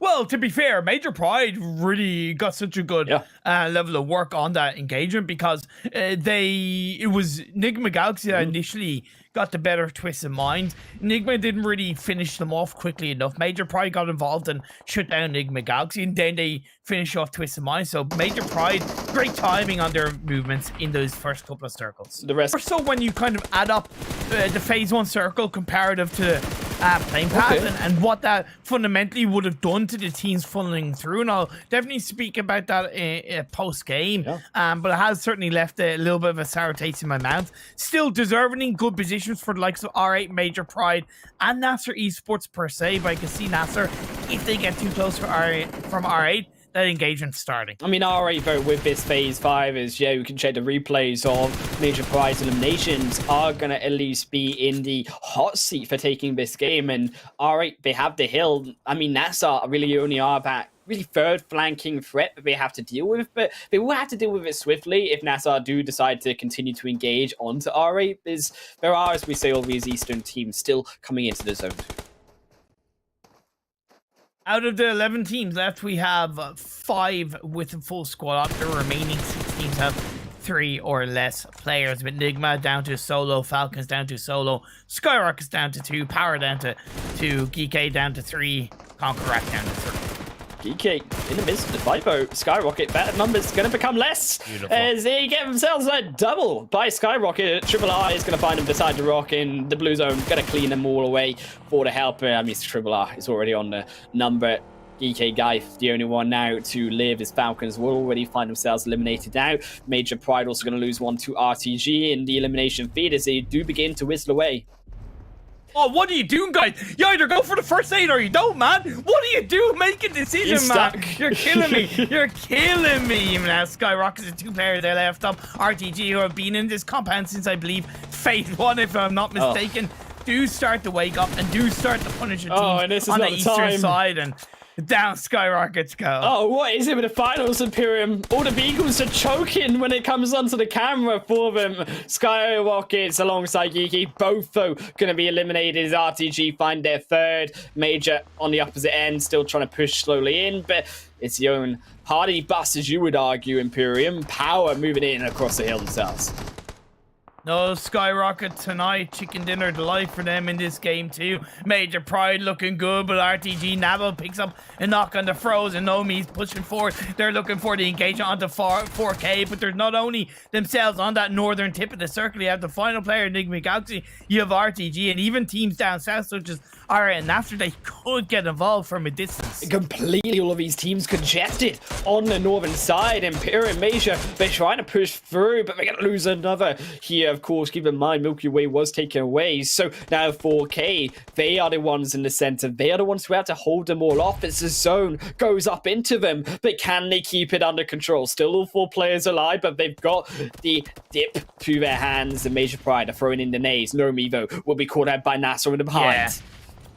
And that was Major Prize's mistake, in my opinion. They shouldn't have just sent one person forward on that engagement towards 4K. As far as I know, they just sent Nomi in because they didn't have the frontline push and the backline support. It was just that imbalance that forced them to hold back. Then they lost 1 player. Now they lost the second, and they're down to 2 players. They do still have that northeastern tip of the circle, but NASR do become a major threat on that southwest edge. A lot of these teams from that southwest edge also are needing to move in. They will hold off, I believe, a little bit longer, judging if they got the compound, but a bigger rotation needed for those outside even further to the zone. Conqueror, POWR still outside, really, of that top right of the screen when it comes to the map. Imperium and NIGMA in the meanwhile, all the solo player still going to continue to push forward. Ralph juggling with his own damage. Will finally be caught though by Major Pride. Steps too far, too early, and Major Pride will claim their 6.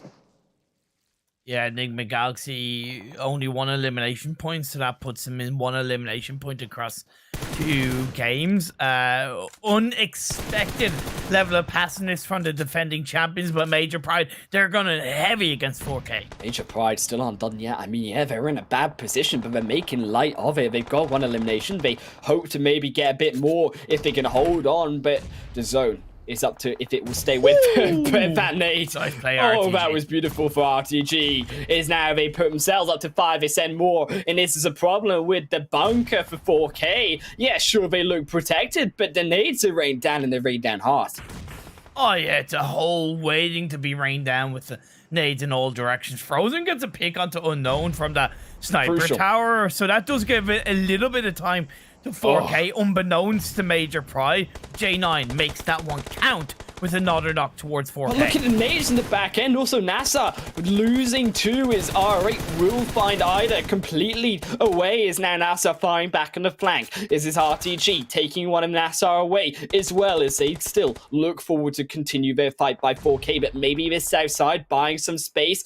Is RTG looking for the revive themselves? We'll find it now as they separate back through. Maybe sending now Narbo up to the tower to replace. Such a different result in this game too compared to game 1. POWR Esports are up to 7 eliminations. They've been the hidden ninjas of this game. Kante's left on his own. Rest of RTG still looking over. They have taken their eyes off of 4K. Run out of the utility. Is R8 also behind them? Having to keep an eye here as NASR put to the pieces by R8, but R8 aren't done yet as they'll find the next elimination. The knock first, at least, onto RTG. They're looking for more as they will send 2 players in the vehicle. A little bit closer now for the better angle. But Kante is still there. Still a rogue POWR member, and that is not either of those 2 teams. He's holding down in between R8 and RTG. RTG are on the high ground, but it's so difficult for RTG to move on forward. They did not get the finish off onto 4K in the right way, and I can't believe 4K have been able to stick up as a 3-person team. Look, I mean, it's all about the southern pressure. That's what is drawing away the pressure onto 4K, but Major Pride is still here as well. No one is dropping when it comes to this very, very patient end game. Finally, Kanti will be the first as the elimination. B Groves backfire again as R8 will find the next, find the elimination onto Narbo, and that will be now RTG down to 2. It's a full squad of R8 raining down on top of them as 4K step up, look for the extra little bit of an exit point out the zone. No, catches both them and Major Pride in the heat of R8 as they look over onto them. This is R8's chicken in our island. It's stepping right in front of them. This is their game to lose. NASR will even clean up the northern side for them. Solo will at least get the elimination points. 4K down to the 1. Will make the dash attempt forward. Will find themselves a bit closer down to the final 2. It's all they can hope for, really. But it's R8 show, as you say. They're hunting for the last single. They know it's only 1. And they will have it. He nearly got the knock, but in the end, R8 finished it off, and indeed, a chicken dinner for them in the back pocket. Game number 2, much better for a team that in the spring split they looked so strong but didn't really perform in the right way at the finals. It seems to be the opposite way around, at least 2 games in 4K. It's so good that we kind of complimented them in terms of their level of improvement from one split to the next, and they get a very successful second game result. Certainly an element of the 2 wrongs around them of Major Pride and RTG became a right. Normally 2 wrongs don't make a right, whereas in this case, it kind of did, because they cancelled each other out, and like I said, it allowed 4K to stay up as a 3-person team and grab that second place. Mathematics, Imperium. You go back to the basics. A double negative makes a positive, man. And that's what the side of 4K were able to find. It is all about survival as well, but coupled that with the pressure from R8, who did draw actually RTG away from 4K's den that they had.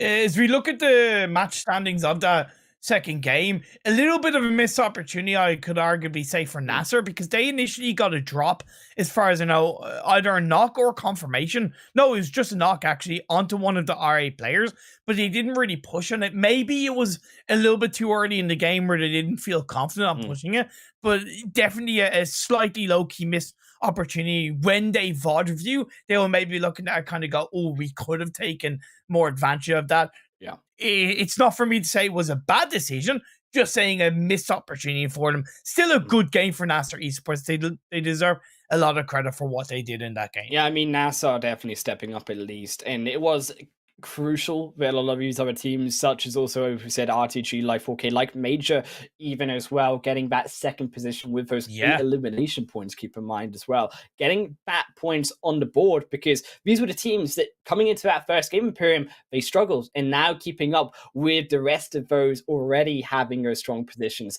from that first game. As we check out the second page, so of those who didn't perform, of course, so well here on our first Miramar game, and that is the opposite, right? GEEKAY falling from the 31-point race. And that's the thing, like, it's really not ideal for GEEKAY, especially NIGMA, even FALCONS, right? It's why I said completely different ball game between game 1 and game 2 in terms of the finisher teams that were alive. One thing to point out, though, Highland Wolf, as far as I know anyway, we didn't see it on screen, but POWR Esports, I believe, got a clutch onto CONQUEROR and took them out of the lobby. I don't know if it's Kante on his own or with the help of the teammate before he got taken out, but that is something to note. I mean, it is crucial to know that they're also POWR. They did fall out later on as we check out our best offer moments of this game, but did actually score 7 eliminations in that game as well. So they did get the points that are required for roughly that average that we're looking for. And I think 3 of those eliminations came from CONQUEROR in that clutch moment, because as far as I know, it was 2 against 1 for CONQUEROR on the southeastern edge of the circle. And I know they were kind of further away, but again, something happened. Hopefully we'll see it in the replay, but POWR Esports ended up coming out on top of that one. Indeed, Major Pride were in a tricky position. I think they did the best job that they could, considering early on third-partying in the right way between themselves, Twisted Minds, and NIGMA Galaxy, right, and picking up a hail of eliminations along the way, and that it did become a little bit, it just unfortunately became a little bit tougher for the mid-late stages of the game with how many smaller divots were around them, and it's just tougher for them control as that downhill area became difficult against the likes of NASR and R8. Yeah, slightly trickier to position again in that second game. I'm curious, so now into looking at these positional controls, and you mentioned it about those rotations coming into the positions. I'm curious about those rotations, because you highlighted in that game, Imperium, some of those rotations, very weird for you that you saw. Yeah, so there's certain fundamental rules around the game, and yes, we have the God's eye perspective of knowing where all the teams are, but this is why I say fundamental rules that teams should always be looking to implement. If the playing path is in one direction and the circle is in another direction, and you know roughly around where teams drop, you should be able to correlate that to traffic in a certain area of the map. And the only one, for example, initially had a great spot in phase 1, kind of the start of phase 2, But then they kind of started moving around, and they should have correlated that more teams could still potentially be behind them because of that playing path that was more heavily weighted on the Southeast. And them and a number of other teams, they didn't really kind of play that sensible play in the rotations. And we saw a lot of teams go out early on that probably shouldn't have. Look, they've got to clean it up because Sanhok is our next game on the agenda, but it's going to be after a short break once more.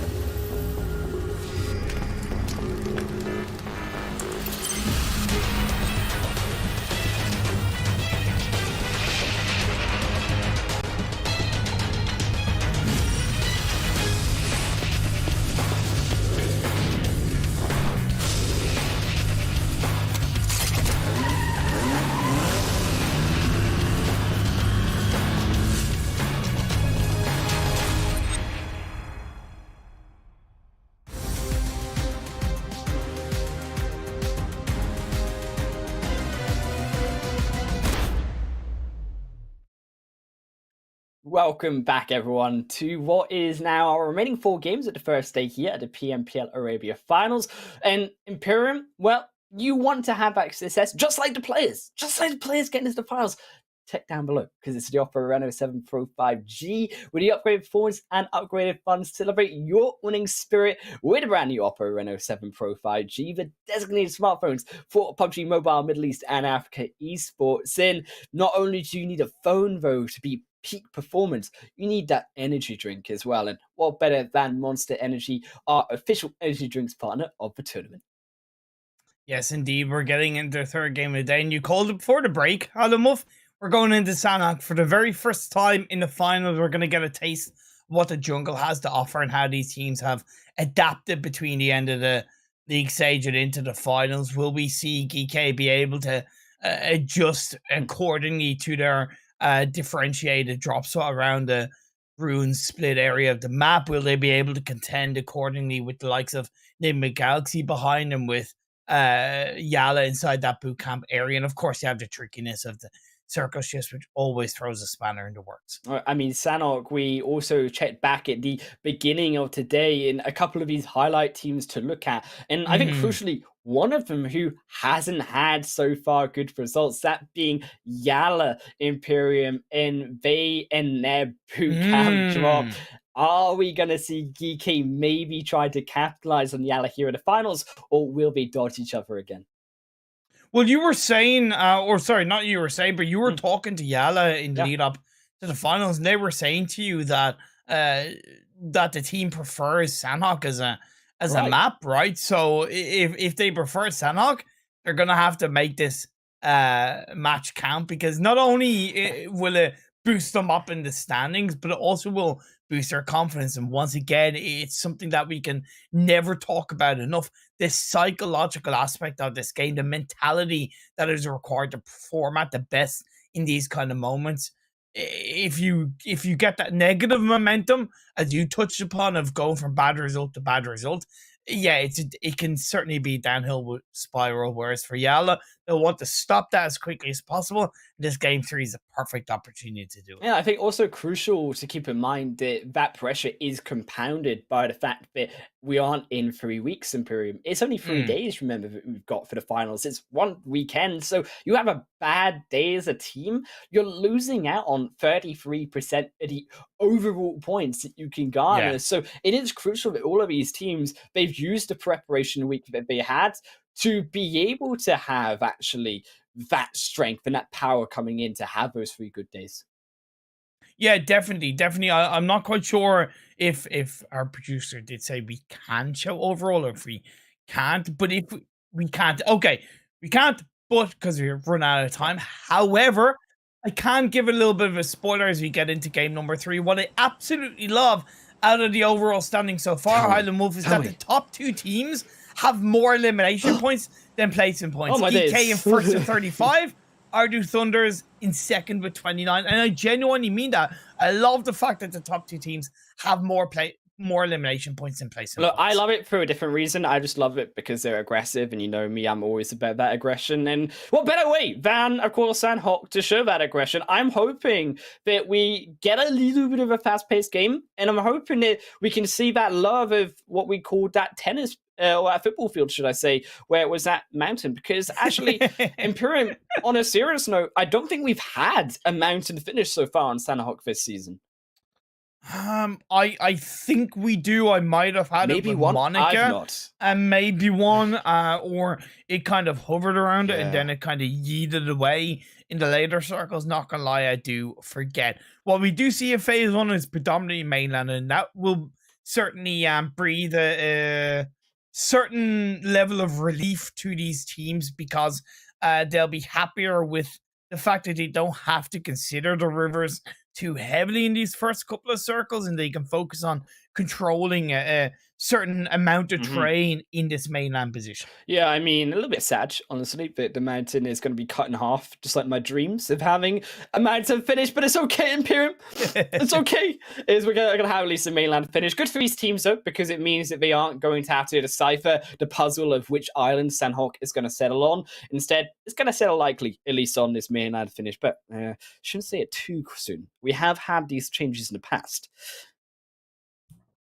Yes, exactly. That's why I said in the first couple of circles, because I'm not disregarding the fact that a decent chunk of that Northwest Island is inside this phase 1 circle, and it's happened with, I believe, myself and Monica in the past, where it looked to be a mainland finish, and then it just the rug was pulled under all of the teams and it went towards that Northwest Island. I believe it was a game that Ardu Thunders won, if I'm not mistaken, if my memory serves me correct. But again, I kind of asked a question around GEEKAY and what they're going to be able to do with this adaptability of that ruin split. They've gone there. It's going to be somewhat tricky for them, because they should know that Twisted Minds drop in Painan. I don't know how familiar they are with Major Pride, because I would argue that Major Pride don't normally drop around this area, if I'm not mistaken. So they could get caught out, unbeknownst to GEEKAY. But as of right now, they're still looting up, of course. I mean, it's going to be, I think, for now, a slightly quiet phase. Of course, keep in mind that we won't see, as you said, that kind of crucial engagement between YALLA and GEEKAY. But when we did see, actually, GEEKAY change this up and go towards more of its ruin side, it was because Rad weren't there. So I think actually very important in a way that the only one did knock out Rad onto the finals, because it now allows GEEKAY to continue this idea where they can be able to take up this ruin side and rotate through that Painan area that we are accustomed to seeing. I am curious to see, though, how that's going to affect some of these other teams adapting in the finals, because surely looking back at that videos and the reviews of these teams like Major Pride, now Twisted Minds, have more of an opportunity to punish the likes of GEEKAY on these types of rotations. True, certainly. You don't want to let it become your sole focus, because then it becomes narrow-minded in terms of the grander scope of the first couple of circles, which is maybe getting a little bit further ahead. Never mind the fact that the consistent playstyle that we've seen in the Arabic region has been go for in that deep central circle position in the first couple of circles, and RTG want to take full advantage of it. I think they had an idea that one of the only one players were there. He jumped through the window, got knocked. But hopefully Vault can get a bit of a response, and indeed he does. I mean, it's just, again, the only one being punished, though, Imperium, by their 4-man 1-to-1-to-1-to-1 split. And actually, as a result, I'm surprised that the only one haven't cleaned this idea up. We've seen teams time and time again use the only one almost like a free elimination point on the early games. Yeah, definitely. And I credit RTG on what was a very team-wide rotation in a cohesive way. Yeah, he shouldn't have jumped through the window like that. You're asking to get punished. However, because of that team-wide rotation, that team-wide push, the response is certainly there from the rest of the team. All right, we'll have heard those shots moving out from Paradise Resort, so you can see Prestigious tried to get a little bit of early information, but again, they don't want to commit too much towards that RTG engagement because of the fact that they're still relatively in the center of the circle. So yeah, time will tell on what R8 want to do with the information that they've gathered. Yeah, a few changes as well in the other rotations. YALLA, of course, rotating up toward these northern hills instead, because this is much more of a more central main island Sanhok for the first phase. So going to try utilize information versus like RTG, also R8 coming down from Paradise Resort, as they must know. But instead, actually, the boot camp hill now taken up by Major Pride Imperium, who will also have, as we said, that eye up on the L compound about those teams on the south, as Conqueror being wild will have to fight versus Triple, and as they, for now, one down for Conquerors. They will be slightly split apart, just I believe the scout falling away.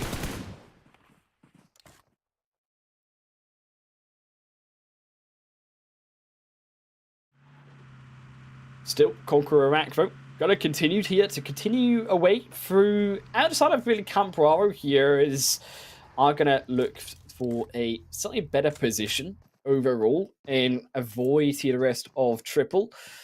Conqueror gonna settle for now. It was genuinely great to see Triple Esports not lose a player early on in the game, and as much as that is said with a little bit of sass, it is a genuine point to make, because as much as we highlight the strength of having a full squad up in Miramar, I would argue it can be just as valuable in Sanhok, right? When you have a lot of snakes that can be coming into the late game, you have the blue. When you have a full squad up, it affords you to have a plan B, a plan C in your back pocket, whether that's a heal strat, whether that's a different kind of plan, as I said, in your back pocket. The more players you have up, the more easily it is for you to be able to pull that off. The rest of these teams continuing to make their own rotations. Now, OOREDOO have crossed, as we can see, back North River. A little bit of an interesting position for Frozen, though, however, Imperium is that solo player on the North. A potential bit of an oopsie here, having been caught out for the rest of those three players. Or it could be the 4K IQ move in having all of that information, of course, on the northern side. Okay, Ardu Thunders, what can you do? Major Pride, by the way, I don't know what happened with Frozen, but he landed like all the way up on the northern edge of the circle around POWR's position, and Frozen's just been basically swimming throughout the first 7.5 minutes. I would argue he has literally like zero loot. Has anything. Yeah, I don't think he has anything. So look, you know, he's on a mission to join up with his team. I hope it works out, and as soon as it does, he's gonna have to grab as little loot as he can, and at the end of the day, it's still gonna be a body. It's still gonna be a meat shield for the rest of the team to stay up as a full squad if Frozen does join up with zero loot. Per Frozen, man, he's been swimming. I mean, he's got the gains on him. Okay, like Imperium, he has the muscle when it comes to swimming for that long. Fair. Into that boot camp side, he is going to be a big shield indeed. What's your favorite swimming move? See, is that what you call it? Contrary to the belief that it may be the doggy paddle, Imperium, I actually just like the front stroke. That's like more. That's just I'm just basic. I'm just boring. Like I mean, if you got like a more exciting like stroke, breaststroke. See, that's at least a bit more exciting. See, I used to do swimming teaching, and I always used to be like, you know, when you come out and you have like the pizza cutter and you just like put your arms forward and you cut the pizza as you bring your arms out, and you have to bring them back, okay? And then it's a crocodile snap. See, that's why I find it exciting. Like that's how I taught the swim teaching, anyways. To be fair, I'm terrible at swimming, so I can teach you. Yeah, exactly. Okay. My girlfriend's trying to teach you at the moment. Island trip is confirmed, guys. Just to teach Imperium how to swim. I'm down for that. I'm down for that. Phase 2 has popped up and it has gone a little bit down towards the southwest. There is still the thread of the northwest island and actually the southwest island in play. You have that eastern side of boot camp now more heavily focused for the likes of YALLA, NASR Esports, and Twisted Minds. But Major Pride, Frozen has been able to get onto land, get into a couple of buildings, is looting up, and is still relatively close to the rest of his team. Still, it's going to be a very central second phase, as we say. So teams really going to have to double down on their own positions that they had. A few of these outskirting teams, so still to come in. I mean, SKYROCKET's NIGMA, Heel Strap, is what we're kind of expecting from them coming into the zone. You have a bit of a cough there, yeah. So, sorry, I've got a cold, so I'm just recovering from the colds. No worries. This is what I'm worried about GEEKAY, by the way. I understand that maybe they were aware of Twisted Minds, so they didn't want to go too close to Painan. But to me, I think their rotation has been still a little bit too slow across these first couple of circles. Not that he needed to commit the whole team to this trifecta area, but getting some earlier scouting done on the hills to the west of the trifecta compound would have made more sense. They're still okay, but I worry that Major Pride will be able to get more heavy level of aggression on GEEKAY and suppress them, right? Suppress them into the buildings, and as the next circle pops up and it most likely will go towards mainland, it'll put even more blue zone pressure on GEEKAY. Yeah, I mean, RA losing one to YALLA. Similar thing, I think, as you said, going to happen here towards the L compound. I think for now, though, GEEKAY are going to be fine. At least they're on the edge of the zone, right? So we don't have to move too far ahead, but it is going to be that third-party pressure of SKYROCKET coming in behind them. Yeah, that's so true, that's really going to be the catalyst, I think, for GEEKAY having to take that fight, or having, I think, more crucially, to move between those buildings to take in on that fight itself, where that is where Major Pride can capitalize on GEEKAY and take them out, as well as off this SKYROCKET too. And RA, they're doing a pretty decent job of being proactive from this south of Paradise Resort position. They still want to be careful of teams coming in from behind. They've left that door open a bit more bigger than I would like them to. If the only one were a more aggressive team, I think they'd take advantage of it. POWR Esports are a little bit slower to the table on that northeastern edge, but again, this is something that we know RA don't. Like I said, the door is technically wider open than I'd like to see from RA. Oh, but YALLA, just continuing the long shots. You find another one onto OOREDOO Thunders. I mean, Catan, he's having a beautiful shooting hunt right now when it comes to players inside the woods. Is OOREDOO at least going to be down to 3? That will send them off, I think, from rotating further as a position. The rest of these teams still coming in. It will be POWR from the northern side. Still the only one coming behind is that full squad. So it is a little bit concerning for the likes of R8 for OOREDOO, depending on where this zone goes, of course, being reduced down to player.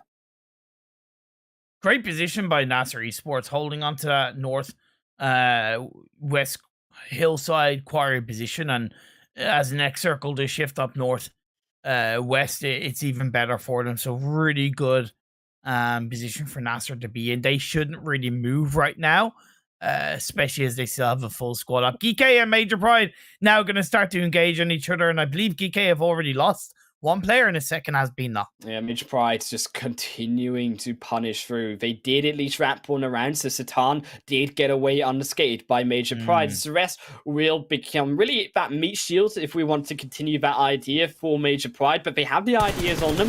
Satan has been spotted, so Major Pride do know there is a player behind, but Satan's already out of there. So it will, I assume for now, be only this real one player for GEEKAY continuing in this game. Well, it is continuing in the circle, 3 in total, but you're right that there's one that's primarily inside the circle. What can he do on the edge of that boot camp hill position? POWR Esports now moving a little bit more cohesively towards the only one on the northeastern edge of Paradise Resort. Shots being laid out by the only one, but they already have a player knocked. So I do still like the fact that instead of going instantly for the revive, they're trying to suppress POWR in some form of way to slow them down and allow that revive to be executed. Still, POWR gonna send out the nades. Will go slightly over the heads of the only one, sending out a secondary one off to the side. That's a lot better. Will at least miss out the only one again, but he's going in. That one's a third over the top, and the only one can't capitalize off of it though. They will lose one, they lose two. And doesn't need the nades to find the eliminations. Nah, it's gonna be knocked away as well.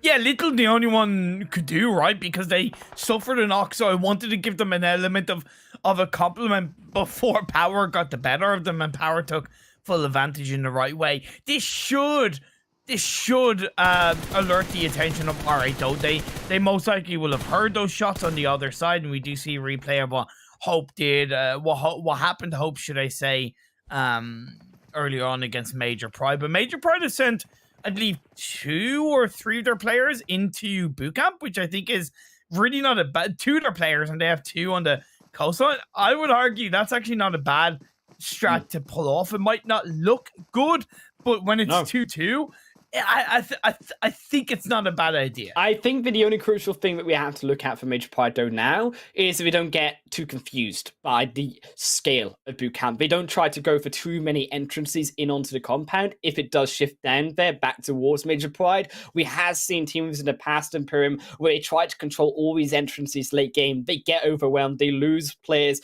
on one side, and from then they begin to crumble. Definitely.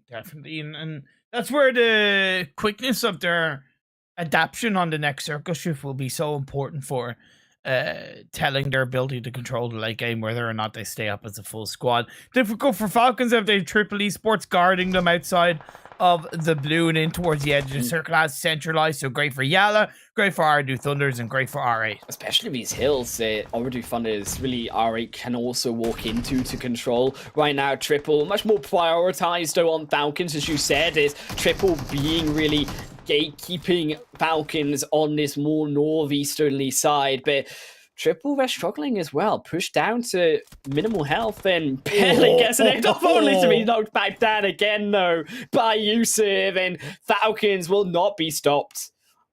Hello, Darkness, my old friend. I've come to talk to take you down again. Unfortunately, Triple Esports have been eliminated. Falcons will still be punished in the blue, I think, a little bit by the side of POWR Esports. On a side note, NIGMA Galaxy are pulling off a plan B of a heel strap by Freak already inside this phase 4, and the 3 remaining players on the southwestern edge of the circle. GEEKAY stepping up. They did also get all of their other 3 players into the zone to Imperium, and Major Pride trying to defend against them, but they've let them all by, and now they have to come in past them.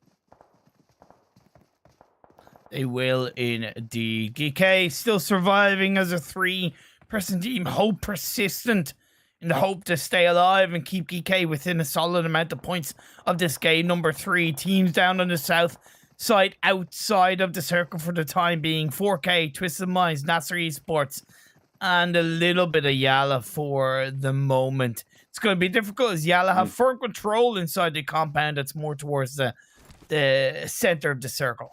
Still going to be very in the favor of those already inside the compounds, is those will at least provide some sanctuary for the rest of these teams coming on the outside. SKYROCKET trying to dash into one of those. There's CONQUEROR very close on the chase behind. At least we'll find one, but it's a 1-for-1 trade on the knock, so Rio will have to be revived, slowing that aggression through. Twisted Minds, so unfortunately cannot handle the pressure. They will be the next to fall out from the game as the Blues are closing into phase 5, catches out even more of those rotations. NASR finding a way to double the 4K, and Darwi left to walk, but we're 2 in onto the green and the home of NASR on this hill.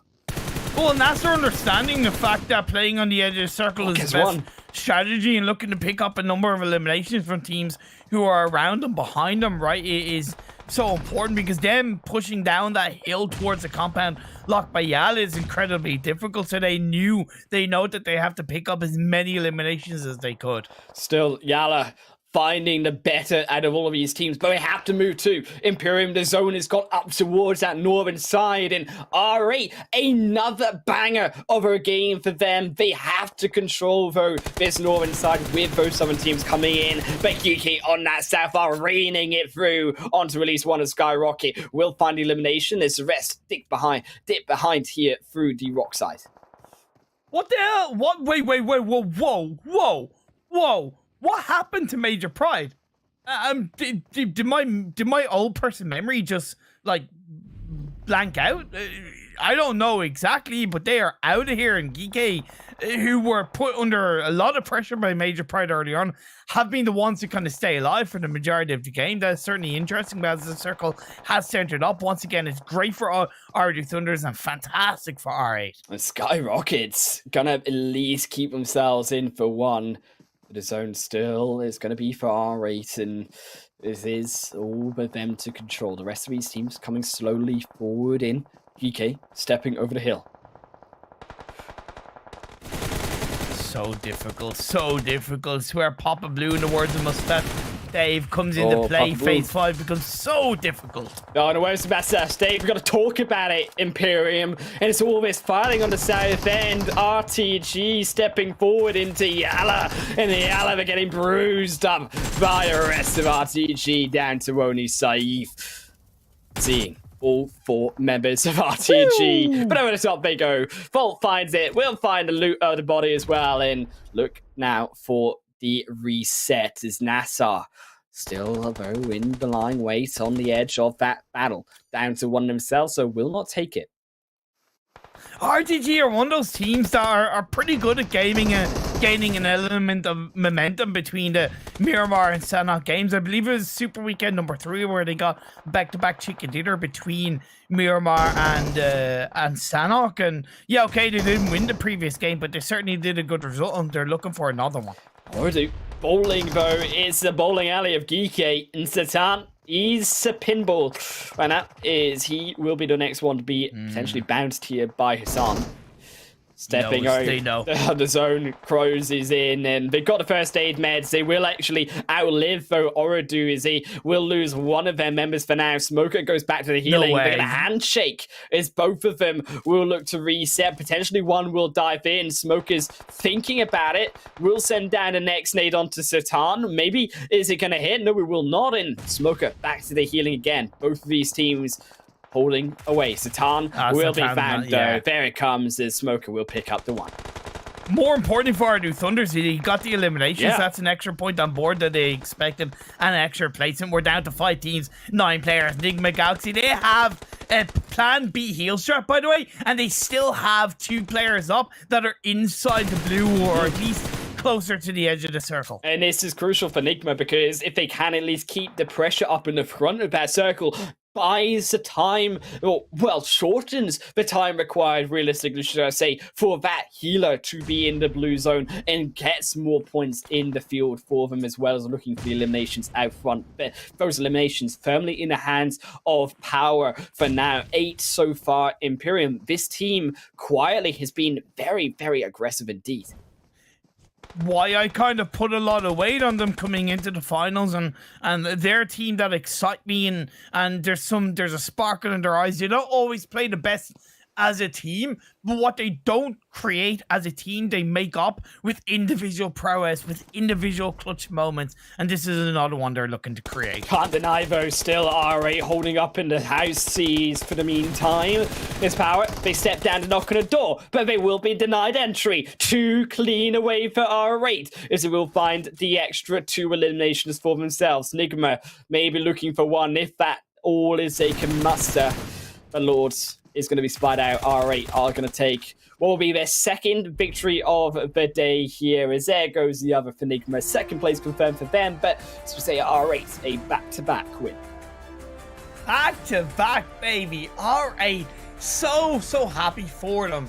Because again, coming into the fall split, I said to Monica, I want them to be a middle-of-the-pack team, right? I want them to kind of utilize the long format tournament to their advantage to really gain, learnings from strategies, learnings from positions, learnings from rotations, and it's obvious that they've done every element of that to their advantage, and in the finals, 2 chicken dinners in a row, they're looking good. They are looking very good. Let's check out those match rankings as well to see how good they are, Imperium. 23 points for them. But POWR, you have to acknowledge, 18 points for them. Another 8 eliminations up to their total of 15 between the last 2 games. Yeah. They are still looking on fire for them. They are, man. And look, all they need to do is keep this trend up. Yes, there will come a small point where possibly their lack of placement points will stop them from breaching the top 2, possibly. But in terms of initiating the first 3 games, what I'm looking for, POWR Esports are hitting so many of those checkpoints. NIGMA, on the other hand, again, if you were to ask me what team would play a more passive playstyle in the first 3 games of the finals, NIGMA would be the last team, I would say, right? But they've had 5 elimination points in 3 games. That's wild. Look, it's all that we can hope for, at least. And first, we got to see what the next half of the day will have in store, as we will go to a break and check out Erangel next.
Welcome back here to the second half of the first day here at the finals of the PMPL Arabia. Myself and Imperium joining you for today's ride. As, of course, it is that phone down below. We got to talk about it. Imperium, the upgrade formers and upgraded fun. Celebrate your winning spirit with the brand new Oppo Reno 7 Pro 5G, the designated smartphones for PUBG Mobile Middle East and Africa Esports 2022 as well. If you want to get in-game and get your own rewards, so Imperium, check out the Iraq football team, our official sponsor of the finals themselves.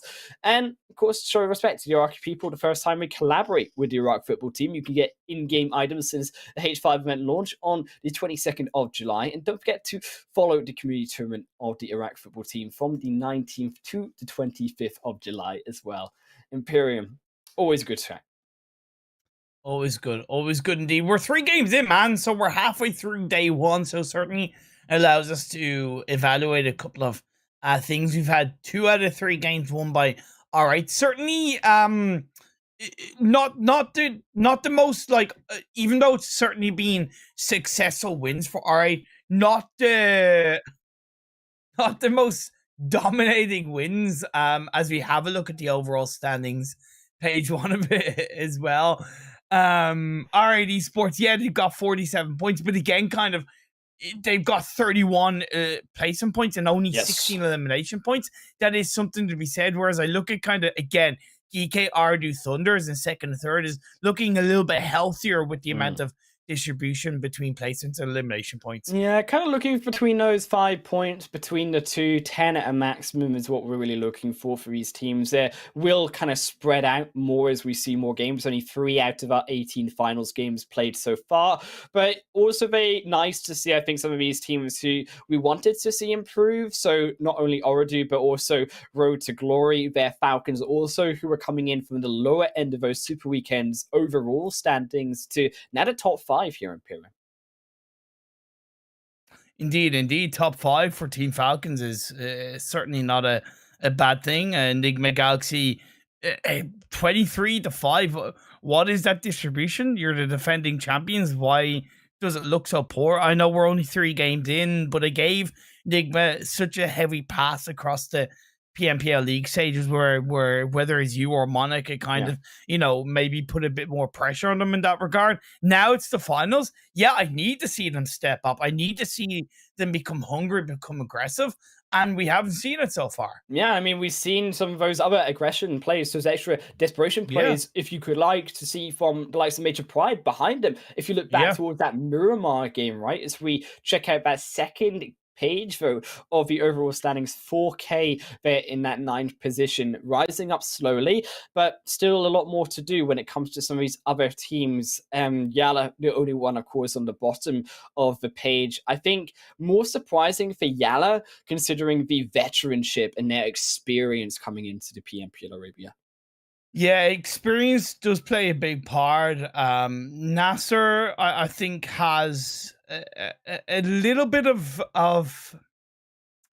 a surprise in terms of, so in the league stage, I think they kind of went under radar in a big way, in a positively big way, of how they performed, how they improved, how they did use the length of the Super Weekends to their advantage. And I was maybe expecting a bit more from them in the finals. They've made 1 or 2 poor rotational mistakes. That's okay, but still a decent distribution. 19 points. They're not outside the realms of possibility in terms of getting into the top 5 by the end of the day. Whereas for YALLA, the only one, especially YALLA, it's a massive surprise to see them so low down. Yeah, I mean, it's always going to be those surprises with a couple of those teams. Also, I think a bit unfortunate to see Triple Esports down there as well, considering how we praised them for their improvement, Imperium, through those 3 Super Weekends. So looking to see a bit more aggression through some of those teams' twisted minds alike to the rest of them. I think, though, still many more of these games to go. We're only 3 out of the 18 games so far played, Imperium, and Erangel up next. A lot more comfort again for all of these teams to play through. Yeah, definitely. 3 games indeed. Erangel, Miramar, and Sanhok. Once again, we still have 2 days left after this as well. So this realistically is early going on. Yeah, okay, it's only 18 games in total. We'll be 1/3 of the way through the games at the end of this day. But still, teams have got to understand that as much as it's a sprint, you still got to be cohesive with that sprint. Don't burn yourself out early on. Play the long game within reason. It's not really a sprint. Actually, do you know what I would like to call it? I would like to call it like, you know, the 400-meter hurdles, where you see the really athletes, I should rather mention, and they get to the last hurdle and then they trip Imperium and someone overtakes them. That's kind of thing we're looking for. In each of these games, really a hurdle that these teams have to come across. Oh, the playing path for this game, number 4 of the day, is quite tricky, especially if you want to drop on the eastern side. So Major Pride will go to their normal drop spot of South George and kind of somewhat hospital split. All right, not going to North George? Okay, this is interesting. Unexpected. Maybe because 90th minute aren't in the finals and that Primorsk quarry area is more open. They didn't feel as comfortable with the playing path going to North George. I think they believe SKYROCKETs will go to North George with them. So I think they wanted an area to themselves. So they've changed up their drop spot for this game to Primorsk quarry. This is really interesting. But also a very comforting playing path to the zone here as well. So we'll at least be able to show off a bit more of how these teams are going to at least play through this first phase. I think especially, though, considering all of these teams that we mentioned dropping down to the South Island Imperium, how that bridge really will look in terms of the control. Now, we kind of mentioned it inside the league stage that Conqueror do tend to walk away from the bridge. We've seen a few other teams attempt that bridge control time to time, but not often, whereas a zone like this, a lot of these teams probably more than likely going to want to look towards this more western bridge. However, we have seen as wider eastern bridge rotations coming through Potato Hill too. Yeah, look, to me, Conqueror shouldn't be looking to bridge camp that western bridge. There's more benefit locking down the Ferry Pier hillside rather than on the compound that's on the northern side of the Ferry Hill, rather than locking down a potential bridge camp. The other area they could hold on to is that compound on the hill to the north of it that Riva's currently on, because teams, even though it is a very westerly playing path, teams will still be moving in from the eastern side, such as Twisted Minds, the only one, and potentially NIGMA Galaxy. So that's something that Conqueror could also do to create a bit of an early suppression. Triple, actually an interesting rotation by them. So they immediately take the vehicles from SKYROCKET and they say, well, look, if we can't have our location on towards Nova, we will go elsewhere and we will go towards this more eastern side. And a good read actually by Triple. So they do actually not only avoid SKYROCKET, I mean, Twisted Minds sure are there, but there is so much of this eastern side available because that plane path Imperium was so westerly. Indeed. Falcons do get to their normal drop spot of Yasnaya Polyana, but they'll be somewhat late on their looting phase in their rotation. Could arguably say it's the same for GEEKAY and NASR Esports, right? And you can see GEEKAY still kind of grabbing their vehicles and moving in. Although something that we have seen as a bit more of a trend for obvious reasons, as teams and players will pick up a vehicle before they start looting up, because if you already have a vehicle in your compound, it means that when you do loot up, you're not looking for those vehicles. You're not potentially getting caught up by teams around you. So you have the instant transport. Look, it almost weighed it off. J9, maybe we'll get to the skills. But improving, though.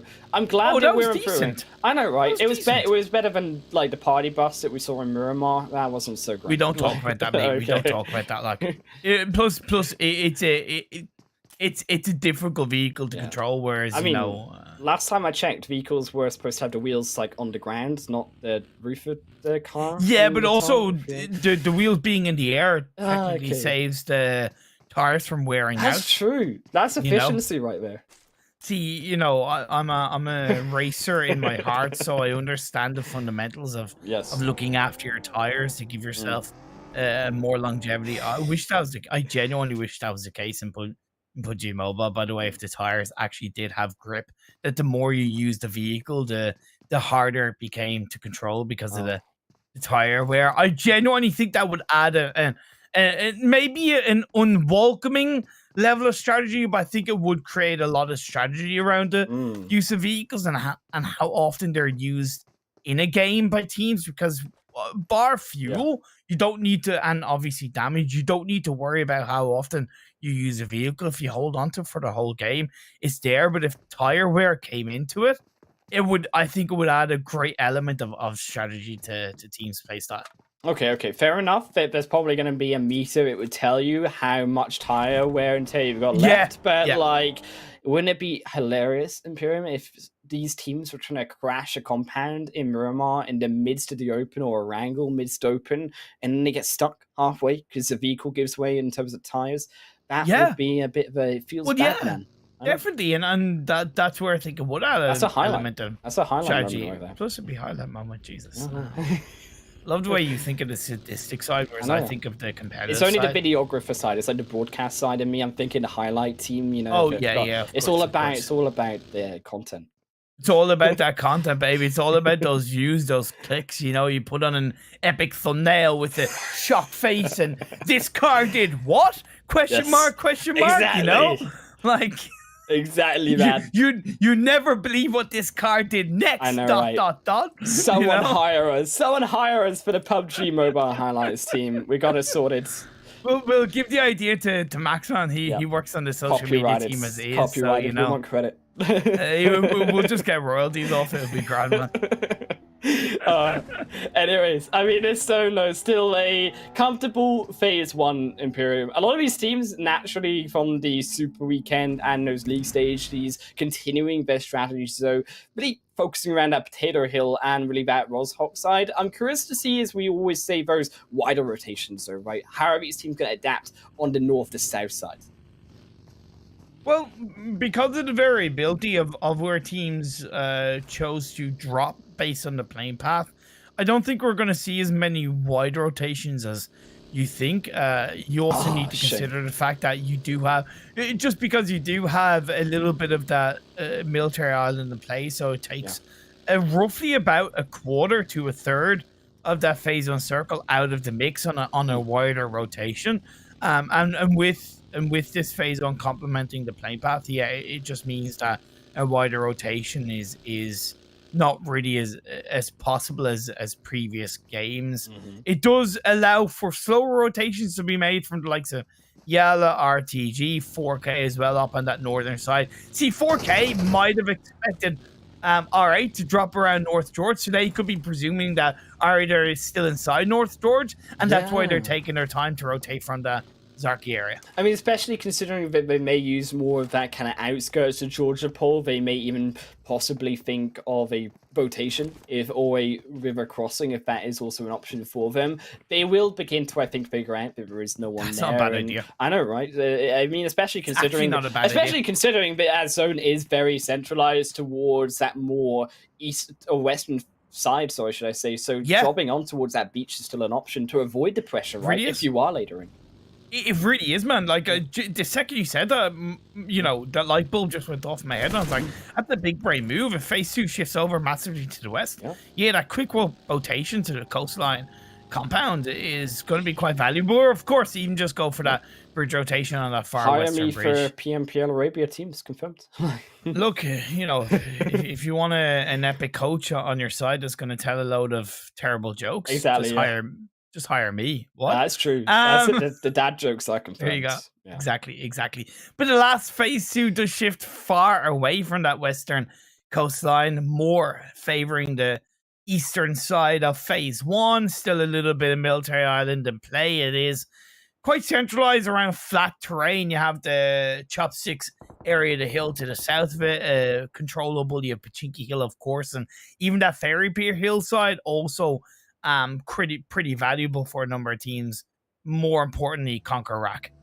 Very centralized, though. I mean, NIGMA, of course, we all knew NIGMA were going to take really the Highlands Hills. Also, to be fair, we kind of saw it in game number 1. I'm happy that, you know, we get to express our Highlands Hills Imperium. It is natural that we have that inside the finals, considering it was like a daily feature, really, for the season, wasn't it? Oh, yeah, definitely. Kind of like, you know, it's like your bread and butter. You need to take your vitamins every day. It's like you need to have your Highland Hills every day. Daily dose of Highland Hills. Or is it you know, an apple a day keeps the doctor away. A Highland Wolf Hills a day keeps the doctor away. Yeah, there you go. There you go. But Twisted Mind's gonna push a little bit closer towards CONQUEROR. By the way, that split that CONQUEROR had was just too unfocused on one area. It's like they tried to have their cake and eat it too, of watching their backs with OOREDOO Thunders and watching ahead of them with the likes of Twisted Minds. I get the idea, but I don't think it was the right call in these first couple of circles. I said that they shouldn't bridge camp, and that's definitely true. They didn't do that, but they also didn't focus enough on a team breaching in onto their compound in phase 2, and they've allowed Twisted Minds to get to this area. And we'll have to wait and see if Twisted Minds are going to make them pay for it. I'm also feeling that very close together, all of these teams, and as much as they may not be attacking each other right now, Imperium, very dependent on where this kind of phase 3 zone goes, right? Because all of these teams, the later ones to rotate in, coming into phase 3, will naturally upset a few of those positions. But crucially, if we get kind of these hard shifts, maybe up to the north side or down to the south, still keep in mind that South Island still barely in play, could definitely affect a lot of these squads inside Gatka, because it is so flat. It is particularly difficult to navigate out and through from. Major Pride playing through the western edge of the circle, getting quite close to R8, who are splitting their own way around Quarry, by the way, in the compounds to the east of Quarry, an unorthodox split, and they've allowed Major Pride to create a more controlling area around them. So I don't know what R8 are looking to do inside this phase 2. 4K are also coming in a little bit further behind them, out of the blue of phase 2 into that western edge of the circle. CONQUEROR still continuing to also overlook Twisted Minds, finally beginning to centralize on their ideas. Is phase 3 going to close in Imperium, and it is very decisive on where it will go. All up to these players on now the rotations. Yes. Okay. Phase 3 heavily down south. It is away from the Highland Hills, I might add, but certainly encapsulating still that northern tip of the military island and the water in play. That phase 3 circle mass has been whittled down to minimum phase 4 amount, so it's going to be very pressurized for a lot of these teams. Look, all these teams rotating, I'm just going to say that if I was Monica right now, I know for a fact she would want that zone to continue to that South Island. I mean, there is a sliver, and as long as there's a sliver, Imperium, Monica, she will go for it. Honestly, it would be a big brain play for the likes of SKYROCKETs if they wanted to go for that direct coastline rotation. No, genuinely, if they want to go for that direct coastline rotation from the very southern tip of the coastline to the northern tip of the island, it would make sense because they're still going to have time to pick up vehicles, and it's a risky play. It's kind of putting all your eggs in one basket. It's a Monica play, really, isn't it? But it's a Monica play, and it really could work out, but alas, they're opting to go for that coastline compound that's to the east of that western bridge, which wasn't occupied in the previous circle, and they're going to grab a little bit of control over ahead of Triple Esports. POWR already going to lose a series of their players, but so R8, and R8 not going to have a comfortable game this time around. They will be found out as is. Going to dodge out a nade for now, try to step over the hillside. Is here R8 Ida still in the back end trying to find a flank, but will be able to find it at least for one for now. In down, POWR goes to the solo players, all up to as is. Ida is low indeed, but gets the first aid med off in time, but not quick enough to the weapon, as it will not be switched in the due course. Now Prestige stepping in, looking for the eliminations, trying to find the shots, but as it still is there over the hillside, in both of them will reload back down to Aziz, trying to find the extra angle as R8 looks for the flush, looks for the elimination points. Aziz with the extra help of Alahai will find it. And down R8 goes, 16th from their back-to-back wins. Mistakes from both sides. All right. Remember when I said that they were heavily split on the previous circle? That meant that, you know, joining, banding up together and moving into this very pure hillside position was always going to make it a little bit harder, and that was kind of a product of it. And there was even a lack of coordination in those final moments when Prestige did a great job on his own to pick up a double knock, and then his teammate was nowhere ready to be seen. But then POWR Esports shouldn't have allowed, and there's no need for them to lose and confirm 2 players down from their side. They should have won that team fight with at most 1 player being eliminated. No, I mean, I think they went too greedy, really, for those kind of eliminations. Ida just wasn't really able to find that clean initial fight, and as you say, it was messy. Unfortunately, both of them losing those players early, but as that zone is going to shift a hard one once more away to that eastern side, and so many rotations now need to be made by these teams. But for SKYROCKET and Triple, they need this fight, I think, taken up quickly, because there is a lot more players going to be looking at this location. Especially because the northern half of that compound is free. Now, that might be unbeknownst to a couple of these teams, but the risky part for SKYROCKET and Triple Esports is that a team like FALCONS is able to breach the edge of that compound, the edge of that area, without going for risky push to them, and they can third party in the right way. But of course, a lot of traffic is going to be clustered on that western side of the circle. Island Wolf, you've Twisted Minds, CONQUEROR, you have YALLA actually eliminated. You have the likes of the only one, GEEKAY, 4K, Major Pride, RTG, all on that western edge of the circle. And crucially, all of that western side is the low ground, is that open fields, Imperium, the hills, the high ground, the cover. Yeah. That's all towards that more easterly end where FALCONS, Triple, SKYROCKET are. So they are going to have such a mega advantage, but they have to make sure they can clean up those fights that they're in currently, be able to have that position to hold, because there are, as we say, going to be these teams making those big rotations, the bold moves to get there. Major Pride suffering a little bit from the blue. They've 1 player dead. Milky Way makes it across and looking to pull off a first aid. His 2 teammates looking to get a bit of a break against 4K, but they're going to walk into the loving arms of the only one. And oh my god, 4K are going to help get a drop off, and now Frozen is going to look for another. Major Pride going for a hit and run, my man. He's still alive as well. He keeps up the momentum, but they have nowhere to stop. Finally, Frozen will be caught as NASR will find it. Nomi is in an absolute no man's land between every one of these players. We'll try to look for the revive. Do not go for it. No, don't do it. Nomi finds herself caught in the position, and that is going to be a dire end. You got to think for Major. Maybe. I'm trying not to count it out just yet. If he can get a smoke off, might be able to keep him alive. They're already knocked. It's already over. Yeah, I know. But look, it's not over till the lady sings, and I haven't started singing. I don't know if I have not started singing. But I tell you who has started singing. And is the side of the only one, as they're trying to scream to keep themselves alive. Just 2 players up for their side. Sorry, 1 player up, as RTG have just 2 players up. I mean, can you sing the Imperium? That's a real question. As RTG finds one. Oh, okay. Well, good job. Good job. Major Pride is still alive then, right? So there you go. There you go. Still, NASR looking for one of RTG Imperium. They will find an A. There comes the one. Can he find a second? Oh, you gotta hope they can, but we'll go wide. At least we'll find unknown there is the player will calculate that extra elimination point. Major Pride, the last player at Milky Way, is very far out of the rest of these teams, and could be revenge for the only one here. Still 2 up, and they are the ones camping here. Major as NASR still in the fight versus RTG. NASR doing a great job. Up to 4 eliminations. They're still 3 players strong, holding on to the northern edge of the circle. Milky Way picks up 1, can't find the other. He goes down, and NASR are going to pick up the score type onto RTG as well. So 11 teams left, 35 players. And NASR will find the revives. They have a bit more open space to them. All of those solos went down. Highland Wolf. Look at that circle shift. Oh my days. Oh no. Oh, it's a Monica shift. Oh, someone catch me. I'm going to fall.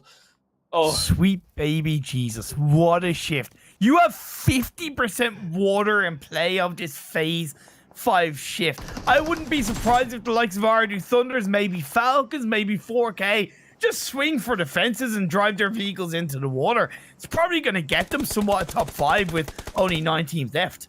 Oh, jeez. Imperium, if you are one of these teams, okay, where do you go? Where do you hope for? I mean, Falcons should have got that kind of northern compound still intact, but the rest of these teams, oh baby, there is nowhere to go.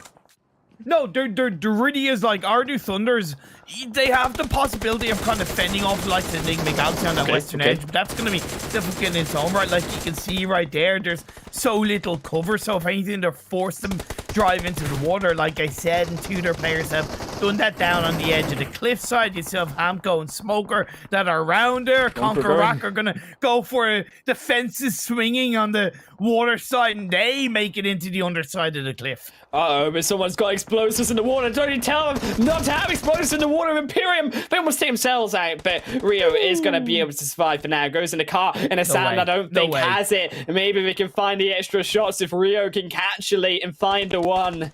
Gallagher still there on their own as the shed is taken up by 4K, but Anaconda steps out and will get punished from behind, but it's power blowing up by the NASR.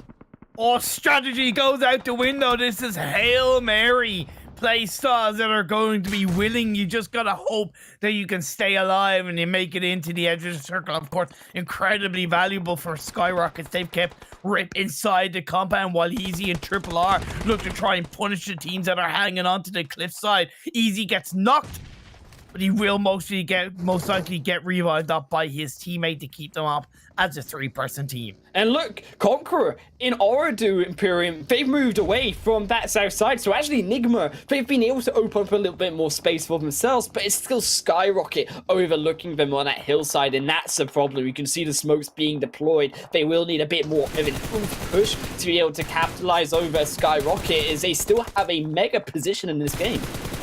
Yeah, that's true, but NIGMA have timed their movements extremely well over the past kind of 3 to 4 minutes and moving away from their position, and they've coordinated extremely well. Rolf now does send it across the road on a vehicle along with his teammate Lord, so they're going for a 2-2 split, trying to pinch between OOREDOO Thunders and SKYROCKETs, and oh my god, if I thought the previous shift was painful enough, this one is even more. Just send the needle right into my veins, because that is more than 60% water inside this phase 6. Oh, Imperium, I'm shooting pure evil into your blood system right now. I mean, this phase 5, it feels like we're already on phase 8, phase 9. These teams have nowhere to go. If they had a place to go in the lasso, well, say goodbye to that one.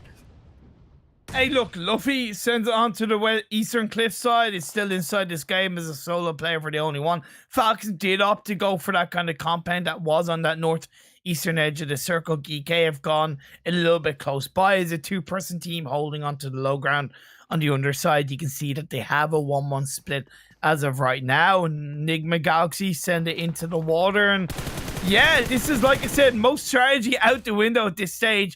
The 6 teams, 15 players alive. Oh, so I like to see it as pure action. Imperium is GEEKAY looking for that extra elimination point. NIGMA, unfortunately, just cannot cut that rotation through. Will be chopped up by the members of SKYROCKET. I mean, Falcons are going to send it into the rock just to make sure they get behind it, as SKYROCKET cannot find them there. We'll be able to hold up a position. Luffy is there on the coastal line too. The final one, the only one for the squad.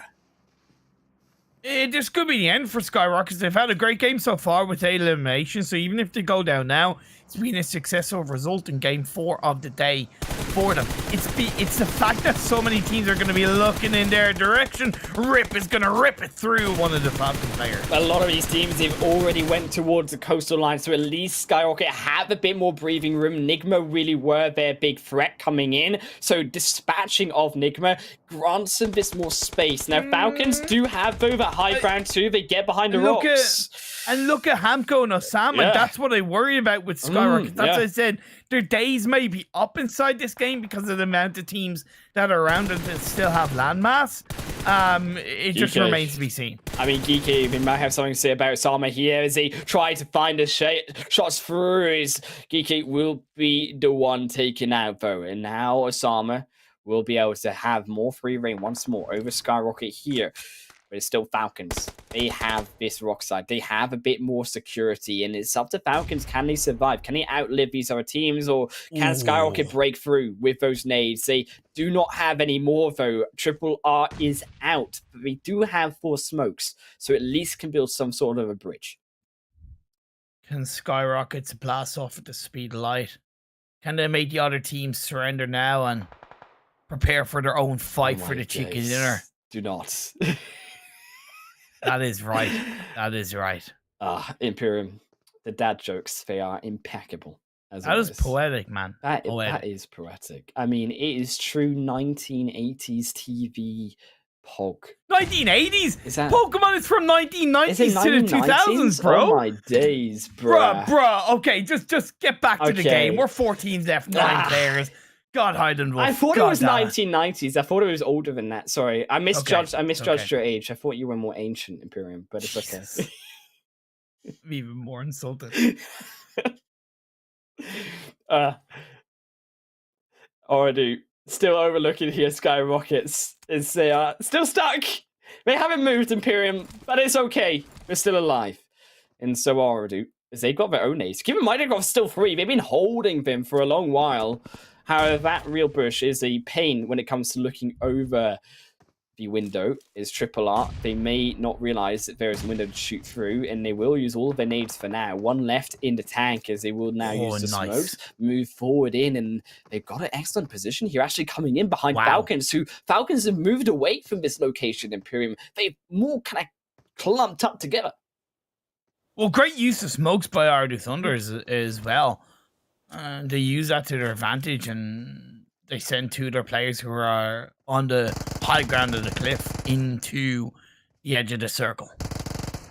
The only one using the pan strat. Imperium. When this first realized by me, when you crouch, when you use the pan, you make absolutely almost 0 sound. It is crucial for the only one here is Falcons. Have not noticed an inch of Luffy right now, but SKYROCKET have noticed Falcons. Will send forward the shots, but each of these teams very unwilling to move because all of them, of course, are still in this phase 7. I like this from SKYROCKET. Going for a 1-1 split is probably the best that they can expect. Triple R's inside the shack. There's no need to have 2 of their players inside the shack, and a pre-smoke by Easy to try not only make it easier for himself, but also Triple R to move around that shack. It's going to be quite valuable. You can see OOREDOO Thunders, they're pushing so beautifully and so coordinatedly on the side of the cliff that they do have the pinch on the Triple R. SKYROCKET still holding on. 9 eliminations for them. They are still alive. OOREDOO are making work in towards Falcons as the nade just barely doesn't tip over that hilltop.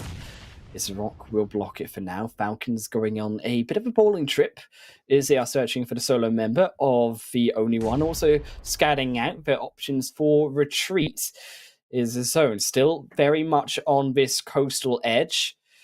And neither team still willing to move too far. SKYROCKETs have now moved Easy to more of that northern front, so we'll have a greater idea of OOREDOO as Hamco Osama laying out more smokes, but Falcons catching at least Hassan on the ground there may look to find the elimination, but it isn't quite a bet. It doesn't really matter though, because Hassan is down on the it's all about survival, right? Side, so he's not staying alive. There's Osama here as well, going down in for the fight there. They begin. SKYROCKETs finally blow open the fight. They will find at least one onto Osama. They keep themselves alive, but it's a 1-for-1 trade, and they have the high ground here for Hamco. They have Easy on their eye line as it will be SKYROCKETs to fall in onto 3rd position. 2nd, it looks like, though, for OOREDOO Thunders as Falcons have awoken and are ready to spread their wings for their own chicken dinner. They looked good on the last Erangel game, but they look to make it one better with the win. They find Hassan. They won't lose the ground members, and now is Hamco all alone in his little tiny castle on the top, but he gets it. He turns it around, and Falcons are 2nd place. Is there OOREDOO will be the kings of the castle. Man, OOREDOO Thunder, such an impressive late game they played.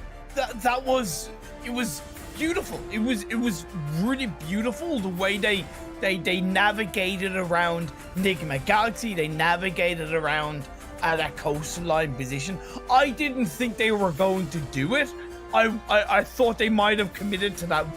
I would have understood if they had have done that, but they have so much confidence in their ability as a team that they spread themselves out in a position where they were able to help each other. And yes, they had the backup on the underside of the cliff in the form of Hassan, but as a duo, the way they moved up that hillside was so good. And even earlier on, when they threw out those two smokes, when they were on the high ground of that cliff point, and they were kind of pressurized by Falcons. The second they got further in towards those smokes, there was a massive rock in between themselves and Falcons that they knew that they were covered from Falcons from that point onwards. So they only had to focus on SKYROCKET. That was so good from OOREDOO Thunders.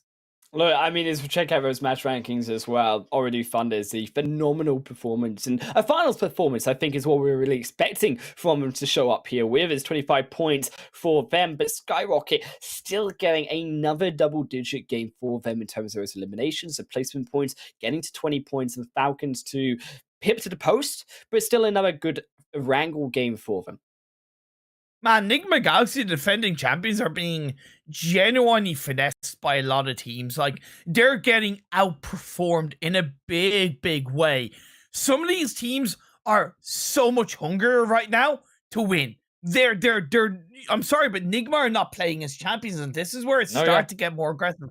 And it's not just because they've struggled to pick up the placing points. It's more importantly because they haven't even gotten a decent amount of elimination points, right? And that's why I said so many more of these teams are hungrier to win, hungrier to prove themselves, and hungrier to become champions of PMPL Arabia. Yeah, I mean, it's second page of the leaderboard. Also, a lot of these teams, as we know, need to continue to perform. I mean, RA, a scrappy 16th position finished for them, only getting those 2 elimination points they picked up towards the end of the fight. Imperium, I mean, YALLA and Triple still to continue to get off the board here, though, when they only get really another single-digit game for them. And to kind of go back to your point, it is, I think, a few of these teams, Imperium, feeling a bit more nervous in the finals and have been playing slightly more passive than I think they should be doing or have done previously in terms of the super weekends and their aggression there. I don't know if it... Okay, I suppose... I don't know what team specifically are maybe thinking of when it comes to nerves, whether it's NIGMA. I would argue about that, but I don't think you're talking about NIGMA. Maybe YALLA, you could definitely RTG say as holding well, on to those nose, and RTG. But look, still 2 more games today. Anything can happen. Look, as we just bring it to a break, it will be another vote, as we said about RTG there on Miramar. Imperium as we'll be heading up for that one more time.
perfection. Ain't no half stepping. I'm gonna take you back. Spitting facts, you gotta live with that. Who got it? Who want it, no problem. We mobbing in the city, plenty habit causing. Do or die, it's either all or nothing. Best believe I'm leaving out with something. Anytime I got the crowd jumping, throwing rage, you know they fist pumping. I'm the king of dysfunction. What would you do if you had my life? Work like me, had them stripes. Would you go hard just to have that ice? Lot of dudes fuck trying to have that price. Either yo cooking about to add that spice. Nowadays dudes never had that fight. When the push good, better burst your pipes.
Welcome back, everyone, here to the PMPL Arabia, which is going to be the finals. Of course, Imperium, we're 4 games down and 2 more to go. Miramar is up next, but if you want to get your hands on something special too, the phone down below with the upgraded performance and upgraded fun. Celebrate your winning spirit with the brand new Oppo Reno 7 Pro 5G, but designated smartphones for PUBG Mobile Middle East and Africa Esports 2022. And you know the drill by now. You want the drink as well in hand too with Monster Energy, our official energy drinks partner, Imperium, for the tournament too.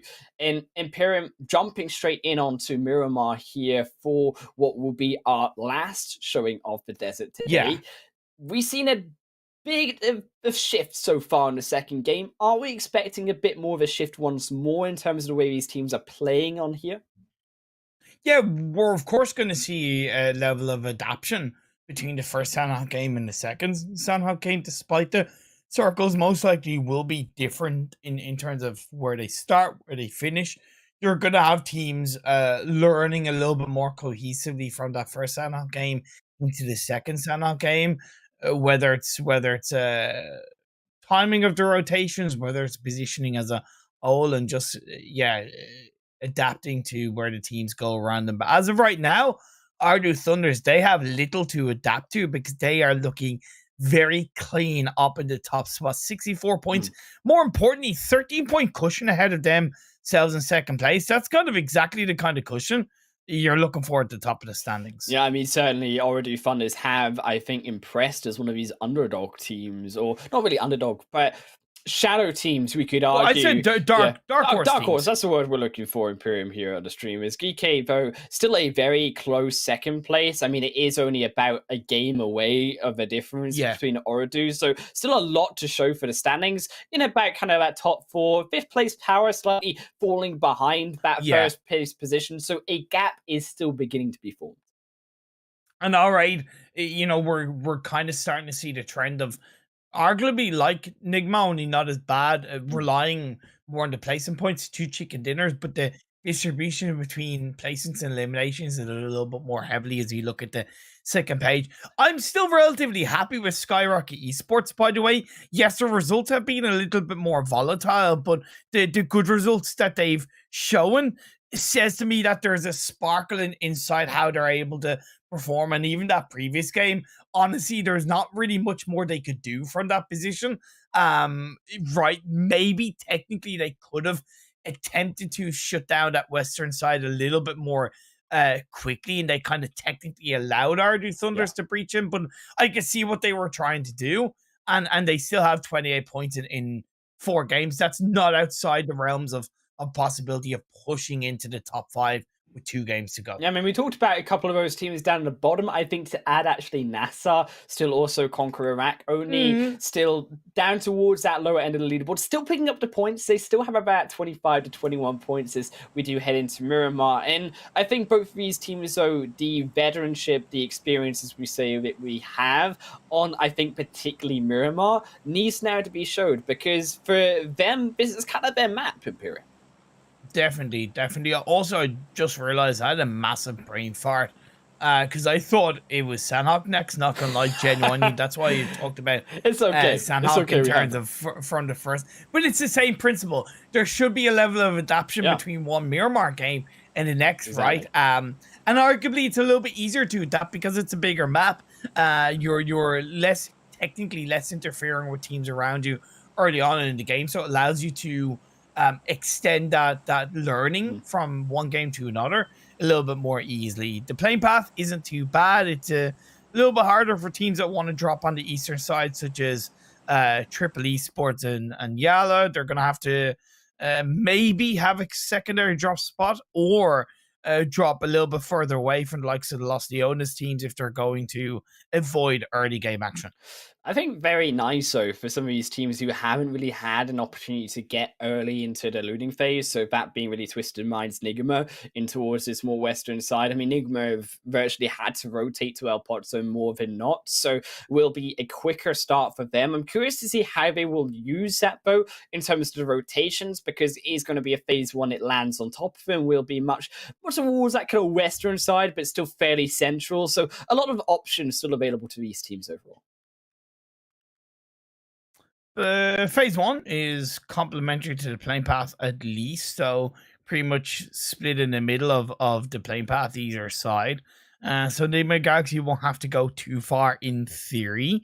I expect them to lock down the mountainside to the east of El Pozo.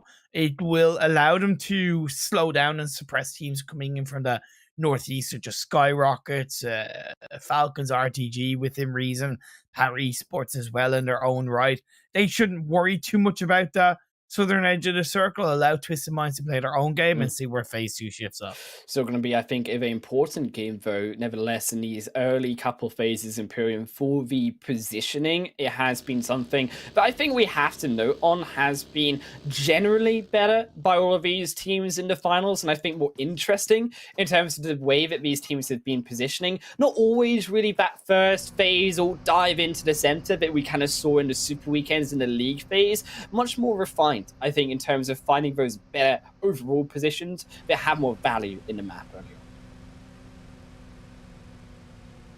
Having value in the early game is quite important, and respecting that value and carrying it forward. I suppose, you know, game of PUBG Mobile at times can be like investing in the old Dogecoin or the crypto coin or coin.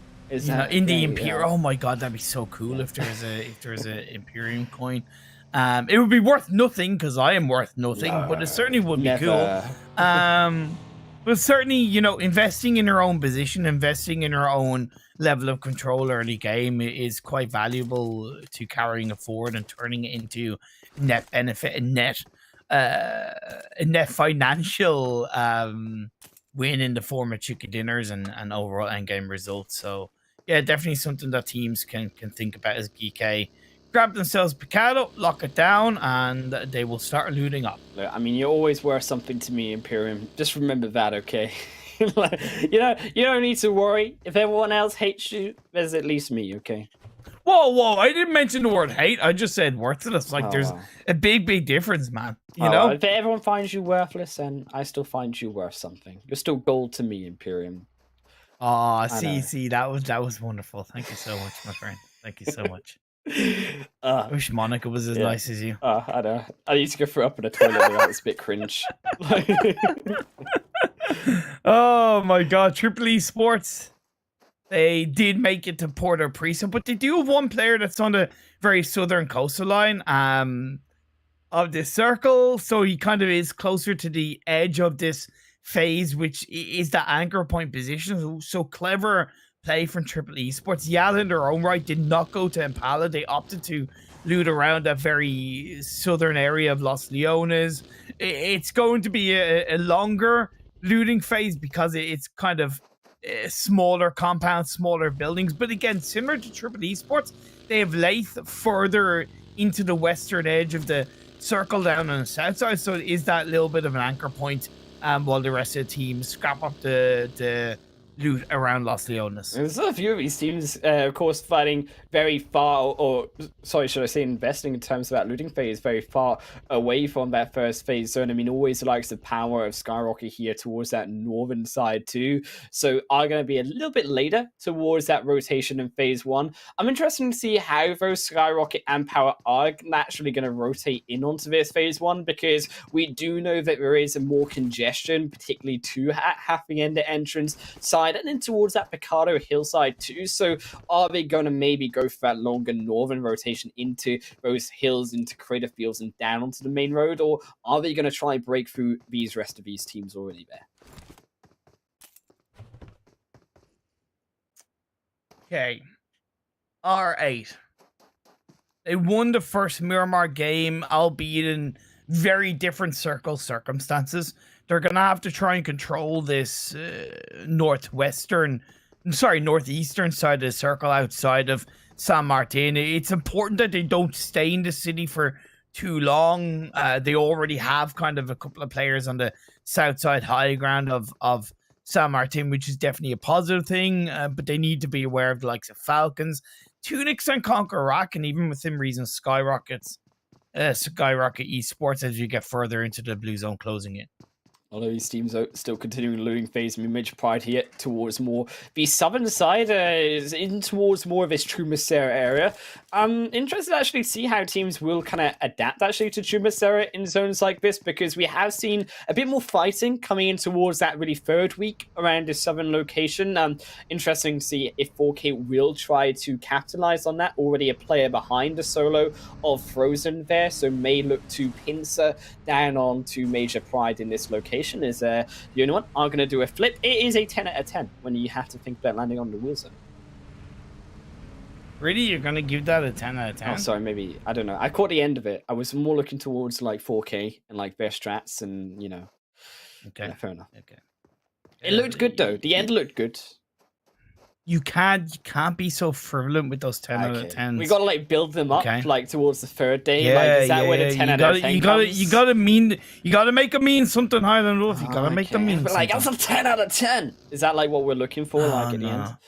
Yeah, at the end, but not now. Not now. I've gotta like hold it. I've gotta hold it for 2 days though. Yeah, hold on to it. You gotta hold on to it. Gotta hold on to it. I know, but it'll be worth it. It'll be worth it. I believe.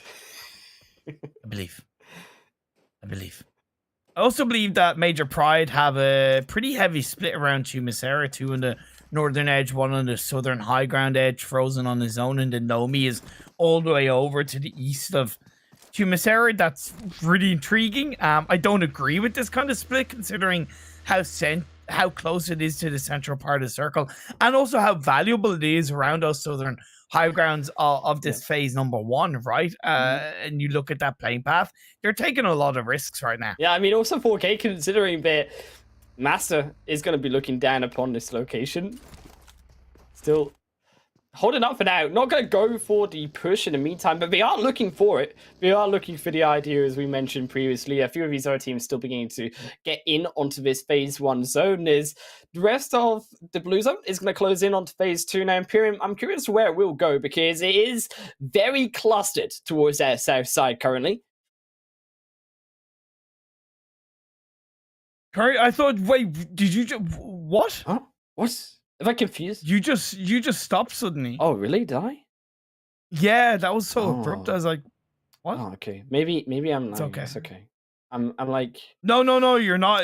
Lagging it's around just sometimes. It happens. Lagging out. Yeah. Well, according to Monica, that's me, but that's 100%. That's okay. That's just Monica's bad. Like, Monica's not that's here. Just Monica okay? being rude. Like, yeah, she's just being rude. I know. It's fine. I'll get my own back tomorrow when I'm commentating with her. It's fine. I'll watch it. Thank you, man. Yeah, indeed, phase 2 did shift up towards the northeast, so a lot of kind of more centralized low ground in play, but within that centralized low ground are compounds that teams are able to lock on to. You can see GEEKAY have a 2-2 split as far as I know, if I'm not mistaken. Or is it 2-1-1? No, I think it's 2-2 indeed. And Major Pride did join up together. I would argue possibly a little bit too late in YALLA now as a team trying to hold back the likes of OOREDOO Thunder. Still, I think OOREDOO have a interesting position here. They are beginning to kind of split further apart. However, the ridges in this kind of hill do make it more favorable still for YALLA to kind of re-rotate round and have a better position versus OOREDOO, as you can see that they are doing, to get more close together, to have that more strength in numbers versus OOREDOO overall. Is also keep in mind, a lot of these other teams naturally going to be rotating in this phase 2 as well. So having that better position for the information game really is going to be important for these teams coming into really that phase 2, phase 3 mark, as we say. I still find it wild that so many teams within reason have committed to the center of this phase 1, phase 2, right? That is ultimately extremely low ground, and you're putting pretty much all your eggs in one basket, right? Whether it's R8, whether it's, even though GEEKAY's 2-2 split is still a lot of eggs in 2 baskets, I suppose the only one as well. And even RTG within reason, it's created so much space on that northern side around the Picado Hill for Falcon Esports, SKYROCKET Esports to really enter quite cleanly into this phase 2. Major Pride still looking over their position, moving it slightly away from that Chumasera Hills. Is already still overlooking what was YALLA, but now going to be triple behind them. Looking for that position, as we said, rotating in onto the zone themselves. Is will be already giving up a little bit more, going in closer towards a more central position from really where they were down towards the south end. Triple also going to match that rotation, coming in closer towards what I would argue is a bit more of a risky position here in this phase 2. Keep in mind that this phase 2 still has that roadside in between Imperium, so it is always going to be a bit tricky to rotate away up towards this central location, where this land is going to be naturally more open, where it is going to be more difficult, I think, to cross from that south side or towards that north as well. It's intriguing. POWR Esports cohesively moving into the eastern side through La Bandita into the circle. I like where they have themselves locked down. CONQUEROR as well in an absolutely fantastic position a little bit further ahead of NASR in their own right. Ooh. Have the Edge of Los Leones in play, and it's a northwest shift. Great for SKYROCKETs. Not bad for NIGMA Galaxy, and like I said, the northern high ground, a power grid, it's going to be quite challenging for RTG, GEEKAY. Okay, R8 are okay in the center of the circle, but again, the only one. It's so difficult. And Triple as well going to make that big move. A long move to make, though, as we said, through that kind of open line is where it does get difficult, because that open expanse is going to be more towards the bottom of that phase 3 shift. Oh, wow. Is R8. That was a beautiful shot under the gutter, but 4K are going to also look as Triple making that rotation nevertheless, and a lot of these teams really going to look for that northern position Imperium with power grid hills away from really Picado. Yeah, sure, Picado is there, but it's much more of a bait location considering that Picado Hill is still in effect up north towards it. CONQUEROR sending into Picado is really risky. Yeah, it's only right, phase 3, exactly. guys. Why?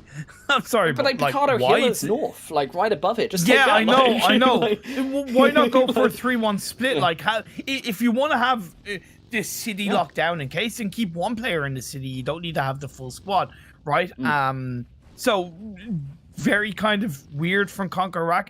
I really like that from Triple Esports, by the way. They reacted to that circle shit extremely well, going kind of backwards a little bit, but variably backwards is quite intelligent, and they have stuck generally together as they moved in and have gotten through the likes of OOREDOO Thunders and 4K. So well done to them, and they still have to make it into the edge of the circle, but I credit them for reacting quite well to this circle. We still have fair enough time, and also if anything else, Imperium, it does mean that all of these other teams making those quicker rotations too will create more distance between Triple and those opposing teams up front. Of course, yeah, we still have to deal with that problem later on in terms of getting to the zone, because those teams will have more time to prepare and settle and block out Triple from those entrances. But there are these kind of nooks in towards that south side that you have with the ridgeline naturally being there, that they can kind of squeeze their way in between the likes of GEEKAY and Major Pride in that location.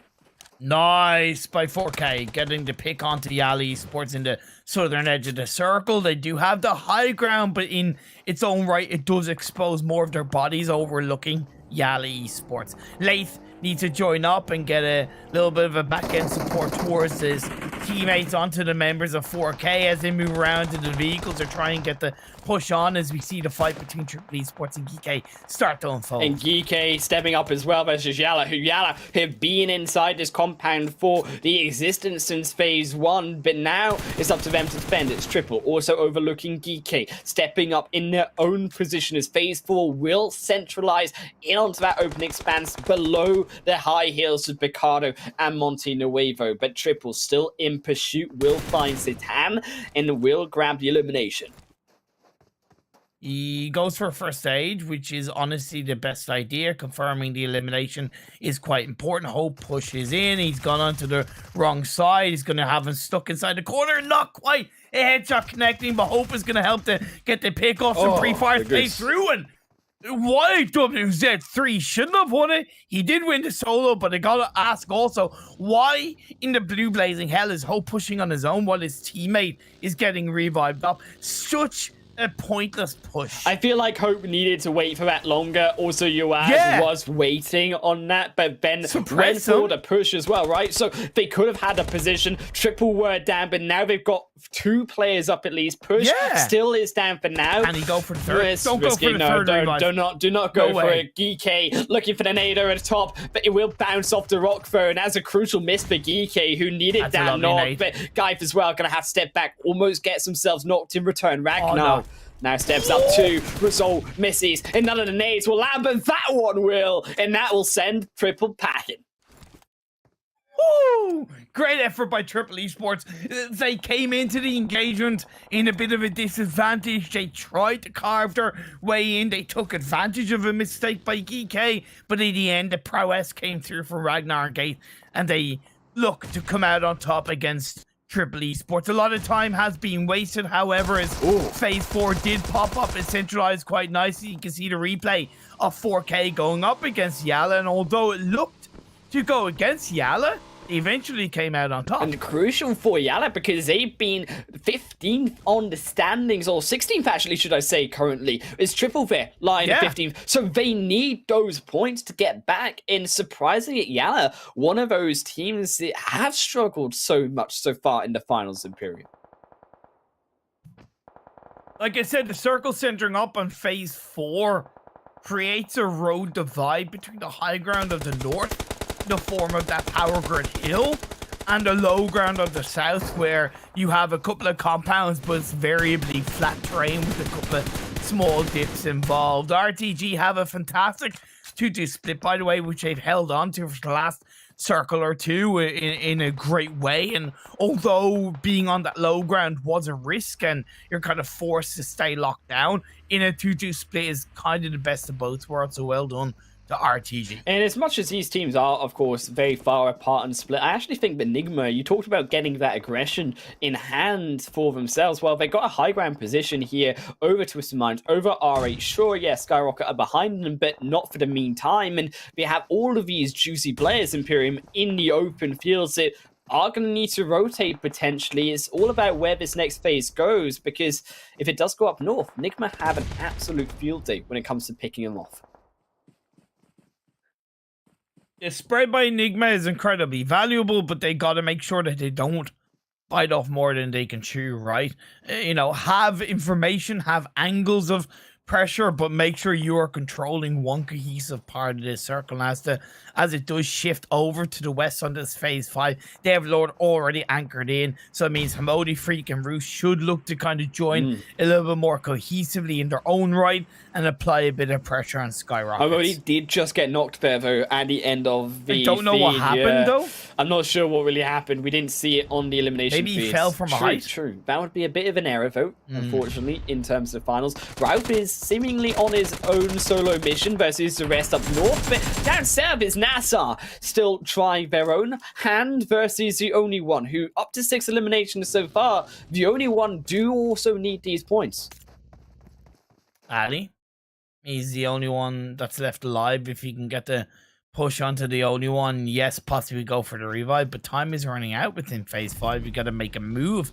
Ali got a little bit of distance to make it into the edge of the circle. CONQUEROR is pushing a little bit to the eastern side of you. GEEKAY Ragnar is onto the eastern edge of the circle, but he's the last player alive. Enigma find those bullets, find those eliminations that they were searching for. Demolish, SKYROCKET away, Rip will be the final one to fall, and SKYROCKET, I'm not sure how they managed to get in such an awkward position, but it looked like they just didn't realize NIGMA were there, and they went into the trap. It's very difficult because around these terrains there's very limited pathing lines, so you're kind of funneled into that one area. And credit to NIGMA, they had a lot of good information and time to set up a perfect defense around either sides of those areas. And Major Pride's just going to drop as well as the defense from RTG. It is strong enough as 4 eliminations go towards them. They will pick up the 3rd man and regain their control, but it's all about now them continuing to move further in. As meanwhile, Falcons on the high heels too. They look for 2. Oh my days, he gets both of them. Powerful. What can this man not do? But can they continue to survive? As Raouf finds Damar. Damar gets one though of NIGMA, and that nade had to be finished off at the last second when it didn't want to be, and now Damar keeps himself alive, looks for the extra one. Powerful's there to support, and NIGMA, it's gone all sorts of wrong. But Falcons, it's gone all sorts of right as they pick up 4 eliminations quickly. Well, honestly, it's kind of NIGMA's own doing, right? I said they should be more cohesively together with maybe keeping one player in the edge of the circle, but they decided to play this too heavy of a split. Yes, it helped them within reason get the better SKYROCKETs, but that just meant that the likes of Falcons were then able to pick at least 2 of the players off and gain a little bit of control towards this northeastern edge of the circle. Is this going to be alright getting a 3rd chicken dinner of the day and a 2nd in a row of Miramar? Certainly could be the case. They have the compound, they have the western edge of the circle. Yes, okay, NIGMA overlooking them, but NIGMA in their own right only have 2 players. So NIGMA at least have a high ground position, but Lord, everyone has an eye on them too. Cannot even finish off Prestige, only has the few first aid kits, and that zone is not with NIGMA. It is going to engulf them shortly. It is towards more of the foot of this mountainside, and is going to be in hide of R8. They have the control, they have the compound, they have all 4 players still standing. They have indeed Hyde and Wolf, but RTG, they don't. They lose Nabo, they lose J9, and now they have 1 player left in the fuel garage. Nothing he can do than just fuel up and hope he can survive inside the blue of phase 6. Maybe wait as late as possible to move in, but he's a sitting duck. Look, you ready for it, Imperium? They could refuel for game 6. I die inside as Falcons continue. That was good, right? Silence. It was indeed. It was a real good one. I'm so proud of that.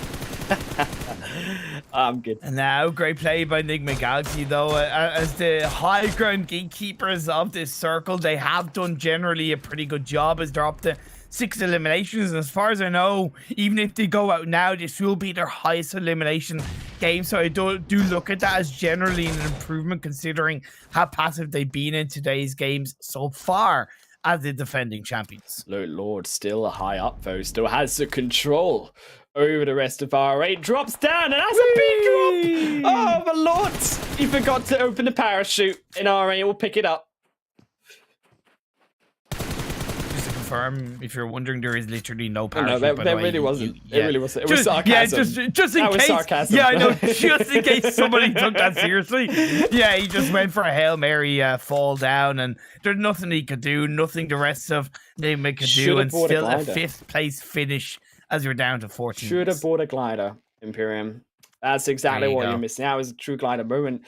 Instead, they tried to use it with their feet. Wasn't so effective. His road to glory still very effectively, though, keeping himself alive, but only one more med kit to go. And it will, you got to imagine a 4th place for them. NASR are inside the zone, so they keep themselves up for longer, but unknown, doesn't seem like they've found NASR there. And there's nothing he could really do. I said the best he could do is maybe thread as late as possible into the circle or just heal up in the blue. That's what he did, and he's rewarded with an extra placement point to give him credit. So well done to RGG as they pick up another decent result as we have 3 teams left. It's now R8 continuing vote to keep up their control. Could be a 3rd win of the day for them. But they have to finish it through. Still, Falcons have looked absolutely on fire in towards this late game. Imperium 7 eliminations, and the zone, to be fair, is with them. So it's all about that defense for Falcons now. They have the hills towards them, and it's all about that patience too, waiting for the blue to come in and help out with R8 and NASR. It's great that they sent DeMar down the hill into the edge of the circle.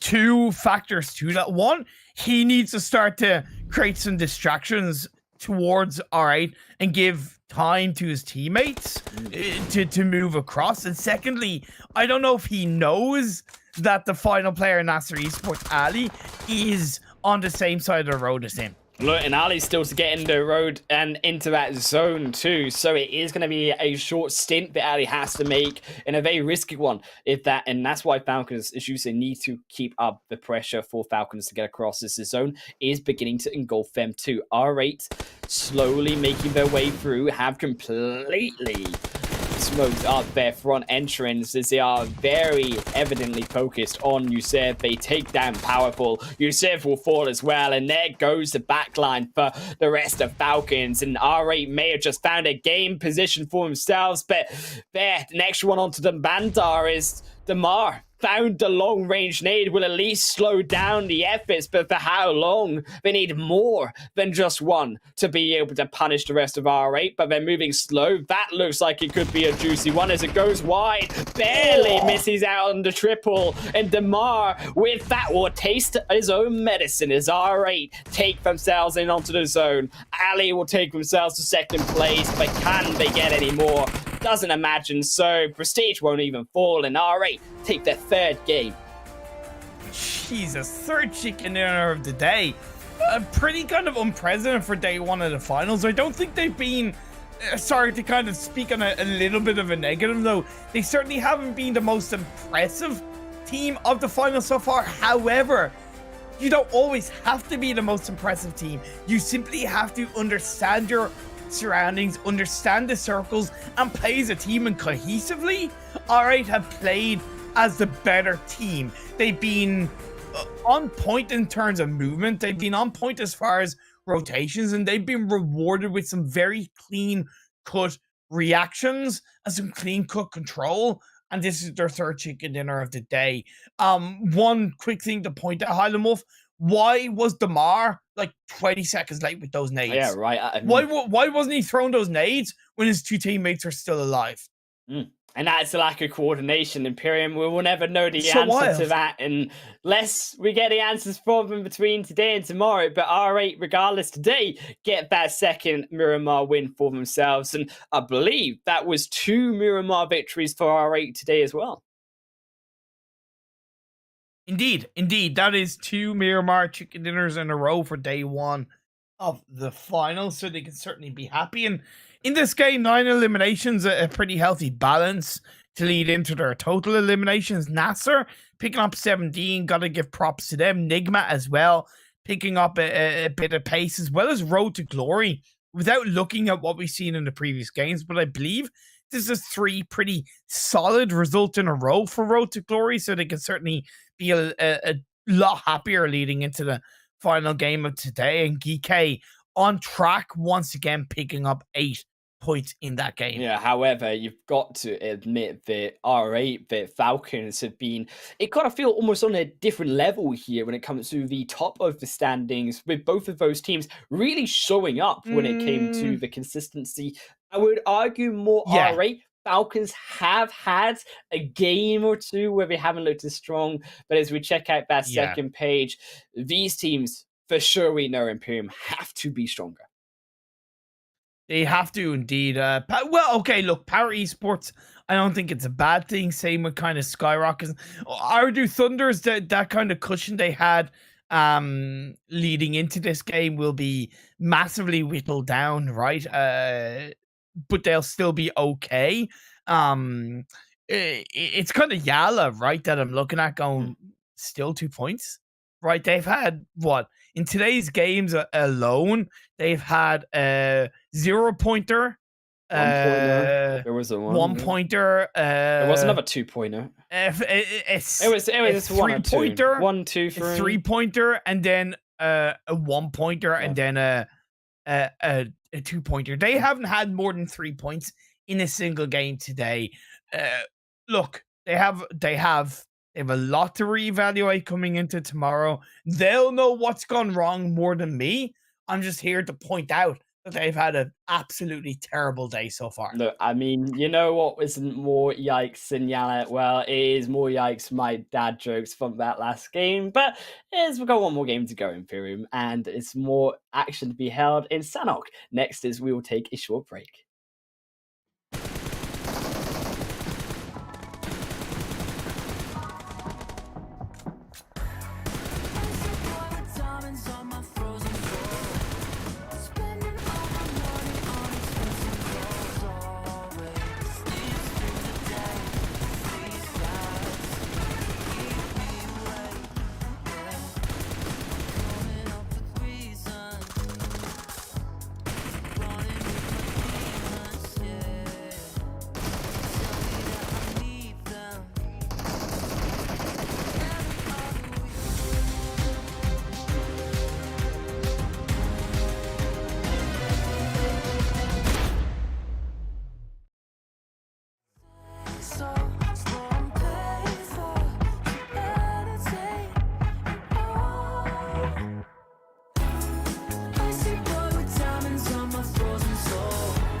Trending with the cool kids. I wear it if the shoe fits, yeah. Design a brand exclusive. I wear it once and lose it for the next best thing. One quick tip and then I'm out of frame. No one really seems to care though. Got an ego, can't explain. Icy boy with diamonds on my frozen soul. Spending all my money on expensive clothes. What's it take to get me on the radio? Slow down for me, goddamn, slow down for me. Icy boy, I'm an icy boy. Icy boy, the frozen soul. Suicide doors are looking gorgeous though. Icy boy, the frozen soul. Suicide doors are looking.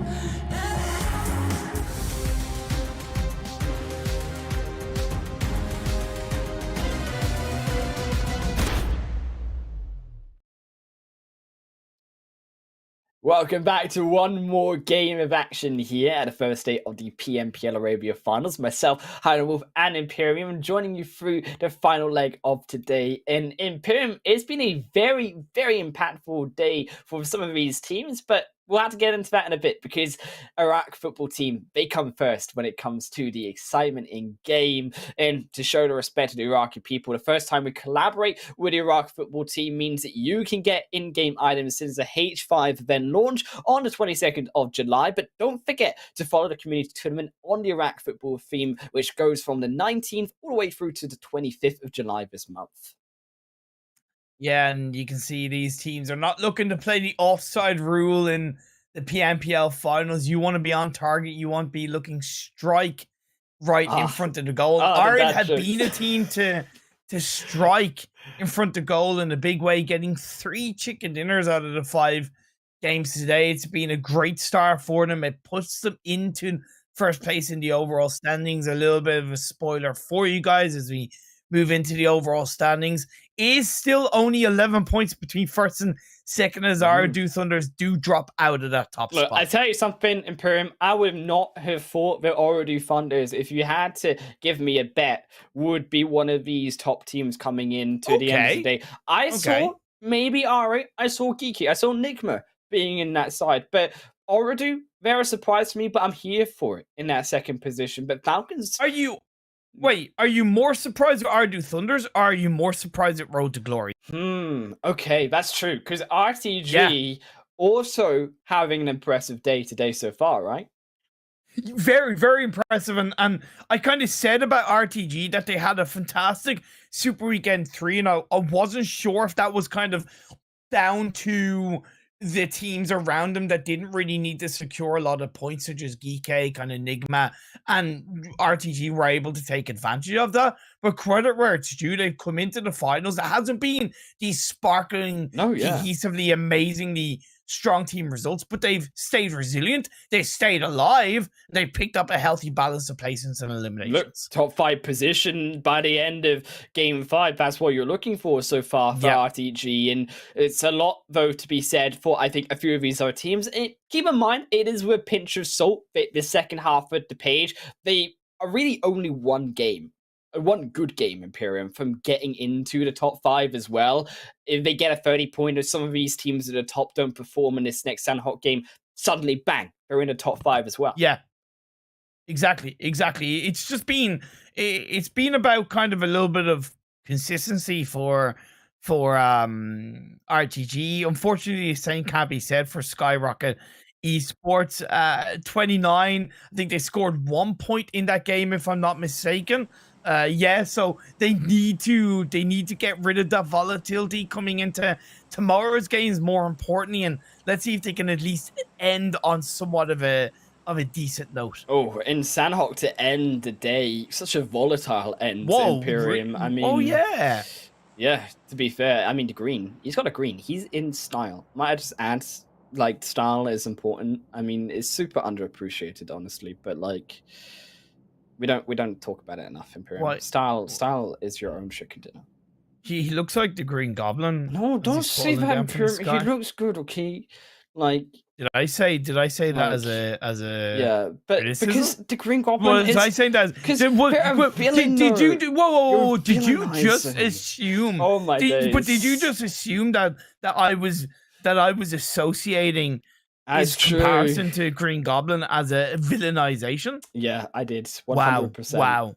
True. That is style. just, that is terrible. That is absolutely terrible. Right? You should be ashamed. It's 2022, am I right? Like, I should have been more open, should have been more understanding. People can be goblins if they want to be, right? Like, exactly. Anyway, Phase 1 has popped up. It is down on that kind of more south eastern edge of the circle. Still majority of mainland in play, but with a decent chunk of the south, West Island teams will want to definitely respect the ability of the circles heading in their direction. I do want to see a decent chunk of this. I still want to see. I want to see a quicker rotation from GEEKAY, to be fair. Even if it means, still not engaging on teams, but getting some forward scouting done on the likes of Twists and Minds, Major Pride around the Trifecta Island. This is where I was talking about the adaptability from one map to another is there to be taken. Yeah, for now, we're gonna be happy at least with what looked to be a diminishing of the health bar, not a knock so far onto Power, but they are going to see each other. And the rest of these teams going to be very comfortably with their own location so far. A first phase zone, keep in mind, to Imperium is going to be once more on the mainland of Sanhok, so not too much of an issue. I mean, yeah, sure, it does lean into that more southwest more so, but it's very likely that it should move away. Definitely. I'm looking at where these teams are currently located, and there's nothing really surprising or that stands out at the moment. NASR's spread is certainly a little bit risky, but still healthy, as we're only 3 minutes into the game, and one on the Western Comp and the Quarry, one on the Riverside, in between Painan and Cave, one on top of Cave, and the other in between Cave and Kampong, to give you a bit of an example. So pretty heavy split for the time being. Once they're not too lackadaisical with that, they should be able to join up in a cohesive way and control that more southern side of this phase one. I mean, I'll tell you something that is different. The only one, they've decided not to go for that solo man down to the south. And I'm proud of them, Imperium. I'm proud of that adaptation. Fair. Finally, we get to see them a bit more centralized. Yeah, sure, they're still split, but it's a 2-2 more so. Yeah, that's definitely something to make note of. I would argue that this is the kind of game where it technically would be okay for them to send a one player further south than where they are. No. Only because of the circle more favoring the south side, right? Okay, that's the only reason, right? In the previous game, you were dead right, but this game, it technically makes sense. I do certainly observe what you're saying about them playing a little bit more together. Want to see them eliminated again.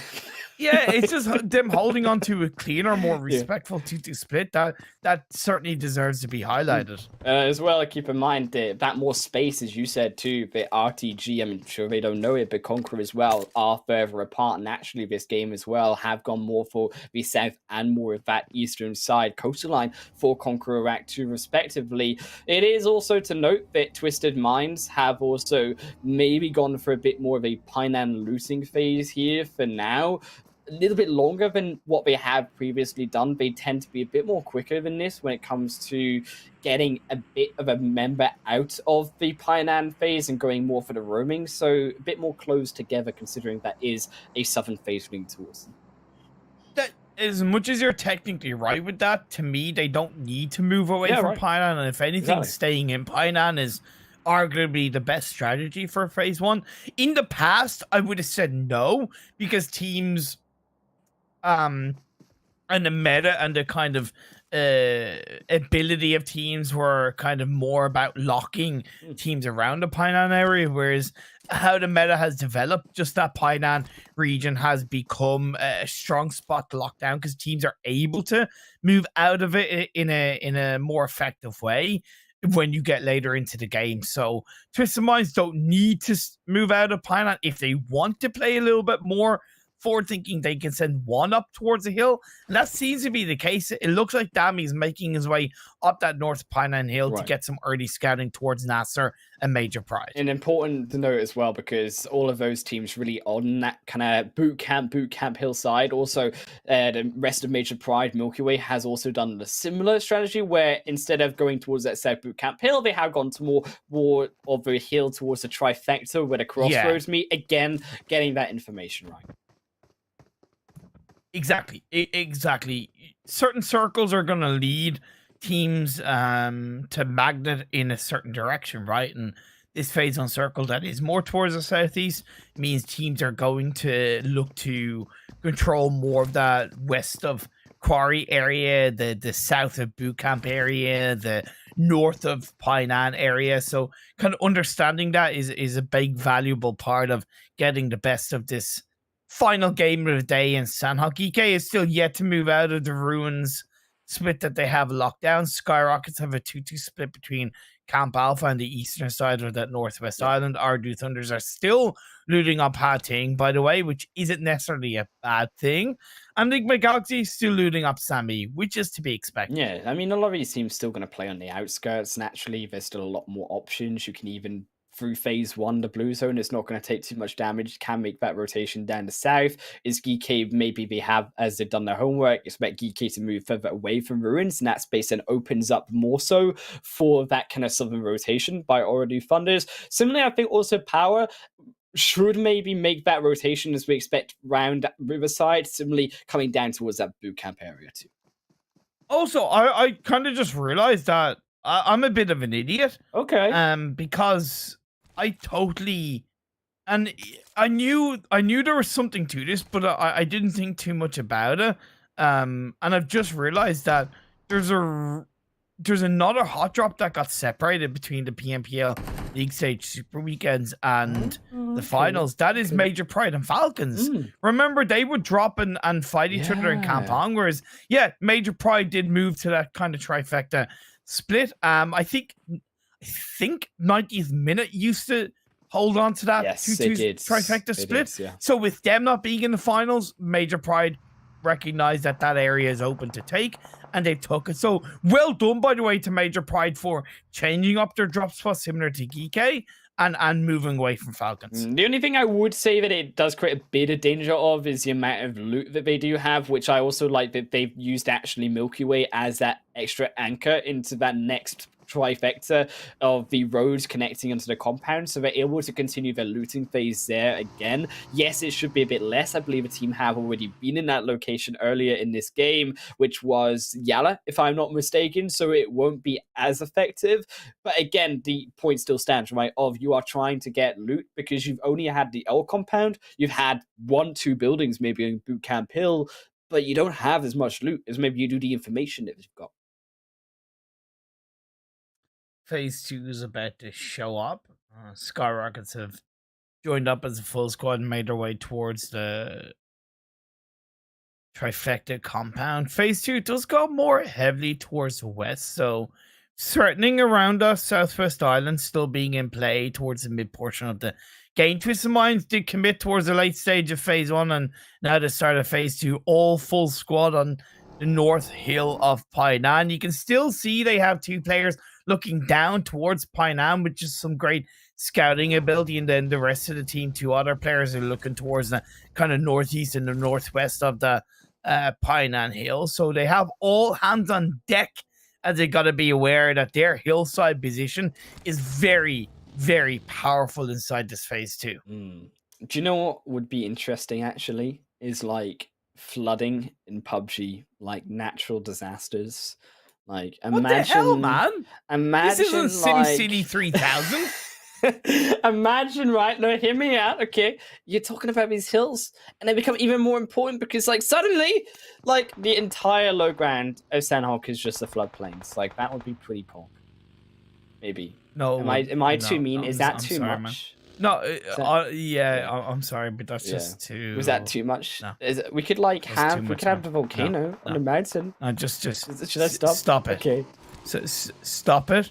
You're hurting yourself more than you're hurting others. Okay. I mean, I feel like if I just put myself away, then I can't like create these two evil ideas. Sorry. I have to contain the evil again.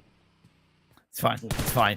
Well, Triple Esports, I was kind of curious of the rotation quite heavily towards the east of Quarry, which wasn't necessarily a bad thing, but again, they kind of allowed CONQUEROR and Falcons to enter from the northeast and kind of southeast area of Quarry, and they moved away too early, and that passiveness has bit them very heavily in the butt. Now their squad life, it just... You know, you can't afford to do that in Sanhok. They had a good position. They didn't need to move. They, like I said, allowed teams to move in, and they paid the ultimate price. I mean, Falcons, they are still pretty happy with their position, as well as NASR, up to 3 eliminations so far. One only for Miramar.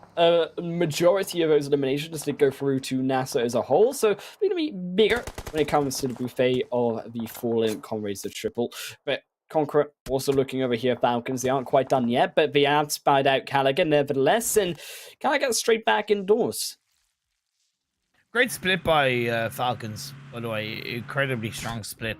3-1 with Youssef on the... Is it Youssef? Yeah, it's Youssef that's on the kind of high ground across the road with the rest of his team. Yeah, and he's getting great angles of pressure towards the members of CONQUEROR. 4K in their own right as well have a wonderful 2-1-1 split coming into the end of this phase 2. OOREDOO Thunders did move away from Hatting, are playing on the north boot camp hill with Powerful behind them for the time being. SKYROCKET still in that southwest trifecta compound, and GEEKAY moved across the bridge into the compound to the north of Pioneer. Still a lot of where this next phase will go, though. Imperium and the rest of these teams still making their road down. I mean, you've got a like POWR, OOREDOO, who did rotate through the main northern side, will come in towards that zone. Is the zone itself gonna shift down towards the Pioneer side? And this makes it a bit more complicated. Imperium Bootcamp Hill, I imagine, going to be a big contested location for the information, of course. Major Pride should stay exactly where they are. They will take a big risk if they move away from this tri-road compound. It seems that they're getting in vehicles and moving towards a bootcamp hill. I really disagree with that. Because they have a great opportunity to punish teams coming in from the east. OOREDOO Thunder is going to move straight down and towards boot camp, narrowly avoiding power. I mean, I see why they want to kind of avoid a possibility of getting caught on the low ground and teams kind of encompassing them and not being able to have a move in their own right, in their own decision. But I agree with you that safety of outliving all of these other teams that have to now move into the zone much more beneficial for them overall when it comes to the placement points. Still, Major Pride don't going to be able to have a position on that hill nevertheless. And the rest of these teams still more so reluctant to actually move. And as we said, Imperium, maybe because of the difficulty of moving in onto this zone. And that, again, awkwardness of coming over the hills and into that open expanse. Remains to be seen if this move for Major Pride is going to pay off for them in the long run.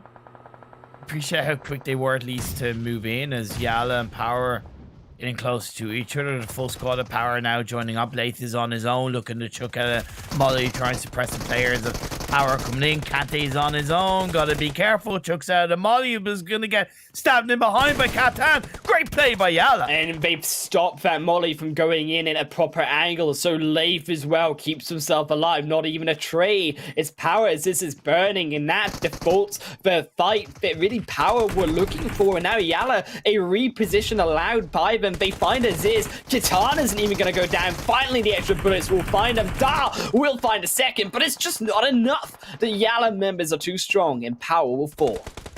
But R8 are going to be able to third party this beautifully. Safe is now the last player left up for YALLA. Coming on the underside of the black hole of the abyss around the boot camp area. The final elimination from Ida sees YALLA wiped out of the lobby. And R8 have been so capitalizing on these positions today. I mean, not only this game, Imperium, but you look back to the capitalization of these compounds in earlier games. They have seemed to do so time and time again in the rotations. I would argue they have been the best rotators in the finals so far over all of these teams. Oh yeah, definitely indeed. Now, with 13 teams left, 51 players alive. Phase 3 about to turn into phase number 4. 4K getting a drop on the Falcons. If 4K shouldn't have allowed Falcons to get is even closer to the edge of the circle as they did. It's a trade either side. But Golden is somewhat on his own. That zone, it's on its own away from this fight indeed. It's 4K. Falcons, they realize suddenly the fight needs to be cleaned away because it's a boot camp L compound finish. And it's still keeping in this western island itself. SKYROCKET are going to go over there for that spot themselves. But boot camp Hill is wiped out for Major Pride, but they've got to hold it now, Imperium. They do indeed. They do indeed. And look, that rotation for Major Pride technically has worked out. I still think they could have punished teams around them, although maybe they understood that no team would like to go near that that three-way compound that the Major Bright had in the previous circle. Twisted Minds are going to use their vehicles to rotate through NIGMA, Galaxy, and GEEKAY, coming into the deeper edge of the circle around the trifecta compound locked down by SKYROCKET. They are going in hot and heavy Highland. And trifecta will at least be secured by them, but Falcons already on the move. They are looking to punish 4K, but still they're laid in wait. Master finds the one knock in. Falcons re-put down inside of the blue. Only now one player of Never Alone alive is also there. Twisted Minds struggle to find their own position as SKYROCKET's already beat them to the punch. I believe CONQUEROR are looking to pull off a little bit of a heel strat. NIGMA Galaxy as well in their own right do have Roof, I believe, with the majority of the first stage, but he is with the rest of his team for the time being. He'll most likely stay inside Painan to heal up inside the blue of this phase number 4. Twisted Minds, I mean, you can't find them underwater, you just spray them down. SKYROCKET's brutalized the one. Will at least get them back and healthy, but they need to come up again for air sometime. But NIGMA may cause at least enough distraction as they are also coming through that bridge side, but not enough because Vigos, the moment they pop their head up, Easy's there to quickly punish with Salam. Yeah, look, Twisted Minds bit off more than they could chew with their rotation as it was, trying to go through NIGMA Galaxy and GEEKAY. The fact that they went so deep towards a trifecta, they were asking for trouble, and SKYROCKET's made them pay brutally. RTG, they are paying in their lives, so Imperium, because NASR find a 2, find the last one indeed. Miracle, it's just been on a tear as well in their own games today. It's now back towards the trifecta compound. The zone will bounce, and it's up to SKYROCKETs here in this game, Imperium, because they have the big shift. Technically, it's leaning towards a Southwest Island finish, just putting that out there. This is what makes Sanhok just so disgusting across the board, as well as the RNG circle shifts of PUBG Mobile. Major Pride thought beautifully about that. Now they're in that high ground south of Bootcamp Hillside position that they're going to be able to punish the likes of NASR, R8, possibly even OOREDOO Thunder's moving out of Bootcamp. Yeah, Falcon's going to fall to the heal strategy. Still NASR with 7 eliminations, so the biggest eliminator of this final game, looking over onto R8 for the next taste of blood. They send the members in. It's a bold rotation indeed. They are going to be caught as Major Pride have the eyes on them. Comes out of the road and into the fire and into OOREDOO's. They go by OOREDOO's, by SKYROCKET. There's a full zone rotation. They have nowhere to run. Miracle's being caught by the SKYROCKET crew, and they're there to put them back down to earth.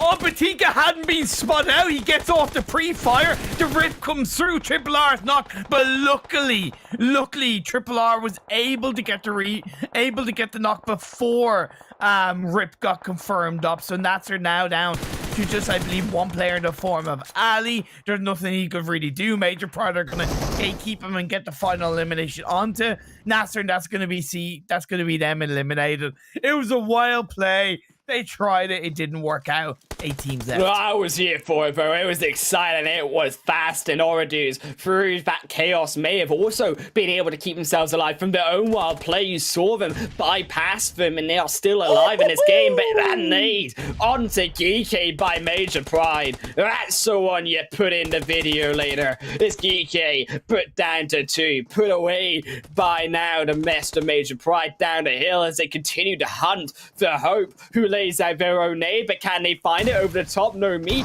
Frozen will not be stymied. They will find Milky Way off the side. Ragnar can't find the last, but Hope is there to cuddle up the second. But can they find the third? It's all down to the final 2 of Major. Not a team to be messed with, GEEKAY, even when they're down to a solo duo. Work can be done. The Major Pride have done a great job of playing cohesively, but they've been damaged, they've been broken, they've been scarred, but they have also been able to shut down GEEKAY in this final game of the day. CONQUEROR being shot away from the water edge. SKYROCKET still up to 8 eliminations, Imperium. Make it 9 for the extra one as CONQUEROR can see themselves away for the final game of this day itself. And it's still all up to SKYROCKET because they still have the zone. They still have all 4 players, and the only ones that can stop them here are Major Pride. They also have the full squad, and for them, they have at least cleaned up through GEEKAY fast enough to have the control of the hill, the control of the next shift, as phase 7 has gone to them. Someone said to me on Instagram DM that Major Pride were going to win the PMPL Arabia finals.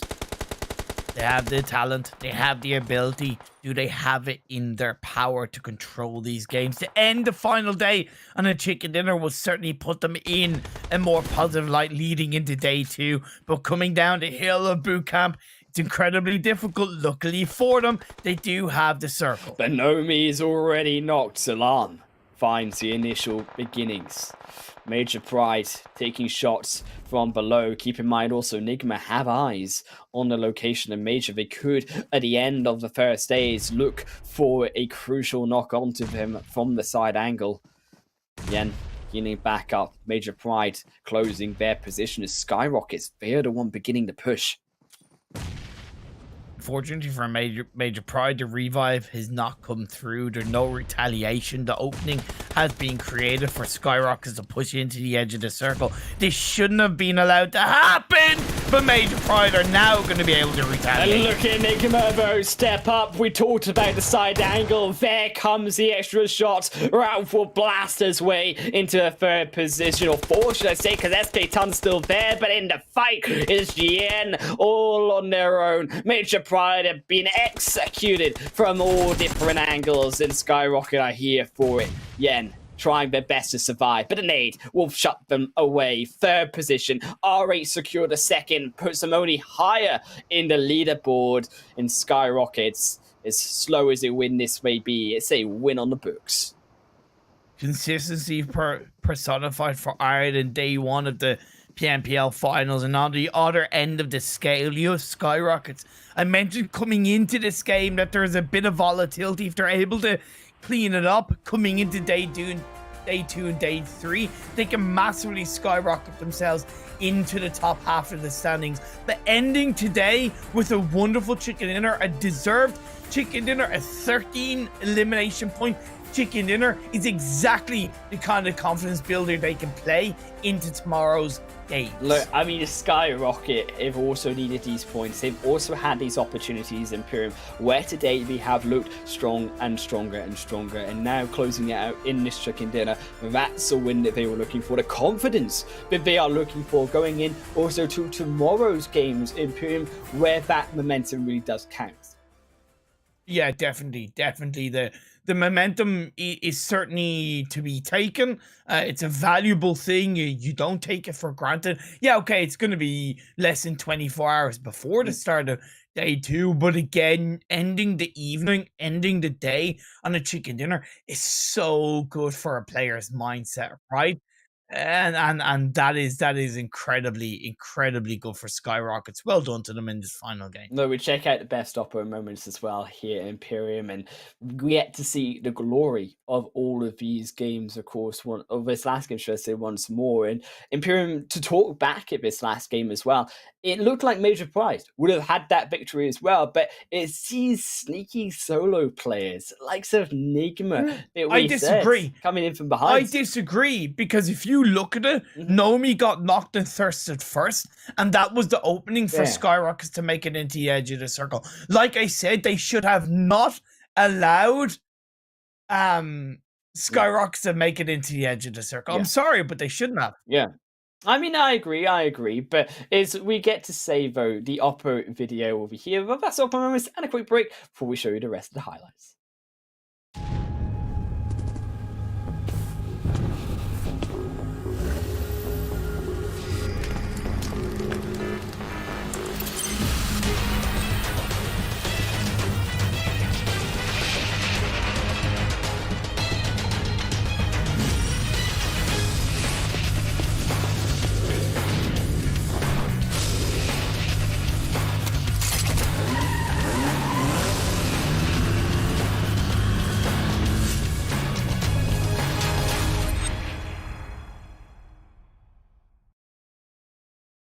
We're back straight away here to the ending of our first day here at the PMPL Arabia Finals. Myself, Han, and Imperium together. And Imperium, what day it's been, though? When we check back to that Sanhok, sure, but the rest of all of these games, as we check out those match rankings, have been a beautiful thing to watch so far for our first day series.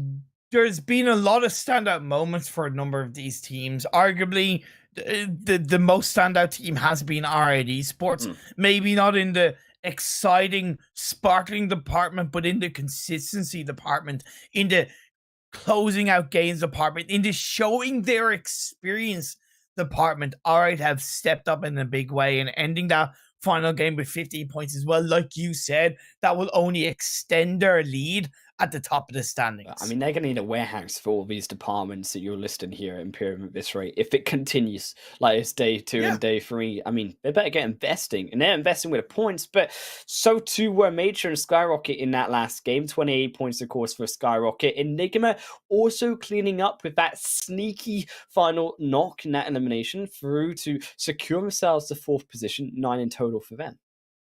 It's okay. Honestly, it's just okay at this stage for NIGMA. I'm not going to beat around the bush. I'm not going to paint them a pretty picture. It's been underwhelming for NIGMA. Simple as that. Right? They're the 3rd best team in the world at the moment.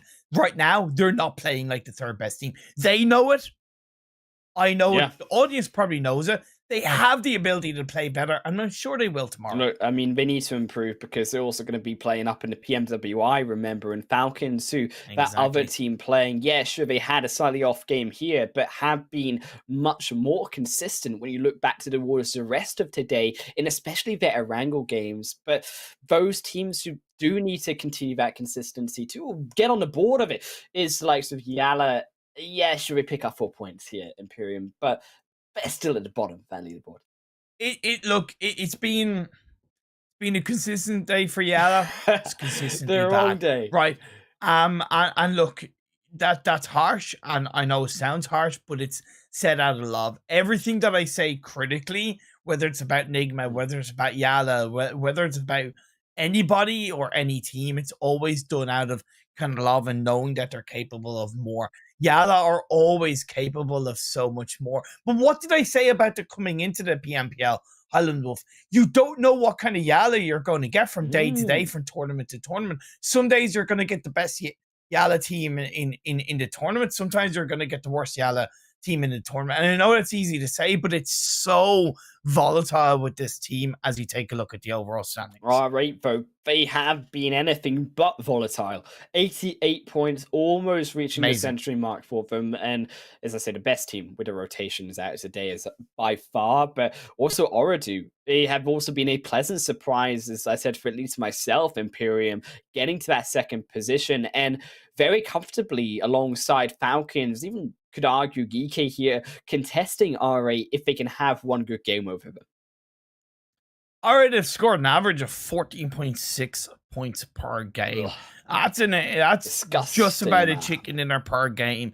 And yeah, okay, you take their 58 placing points, and that's 28 more points in their eliminations. It's still not an unhealthy amount of elimination points, right? It's only 4 less than OOREDOO Thunders, 4 less than GEEKAY, 1 less than Team Falcons. They have matched the eliminations of the other teams. Like I said, they simply showed their prowess and showed their experience to put themselves in the game-winning positions to get the 3 chicken dinners they've got. Now we check out our 2nd page, Imperium. A few of those teams still need to make it up to that top 8 mark. RTG going to be on the border with those 50 points, and POWR side falling behind when it comes to the end of today's games. Game 5, Game 6 particularly puts them down in 10th position and down towards the bottom of that leaderboards. I mean, we know all of those teams, I would argue 12th and below, Imperium, have to show more, have to be more consistent when it comes to their positions.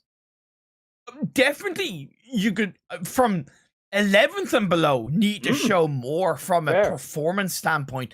But from a pure point gathered standpoint, 14th and below are looking pretty bad. The only one Esports are on 25.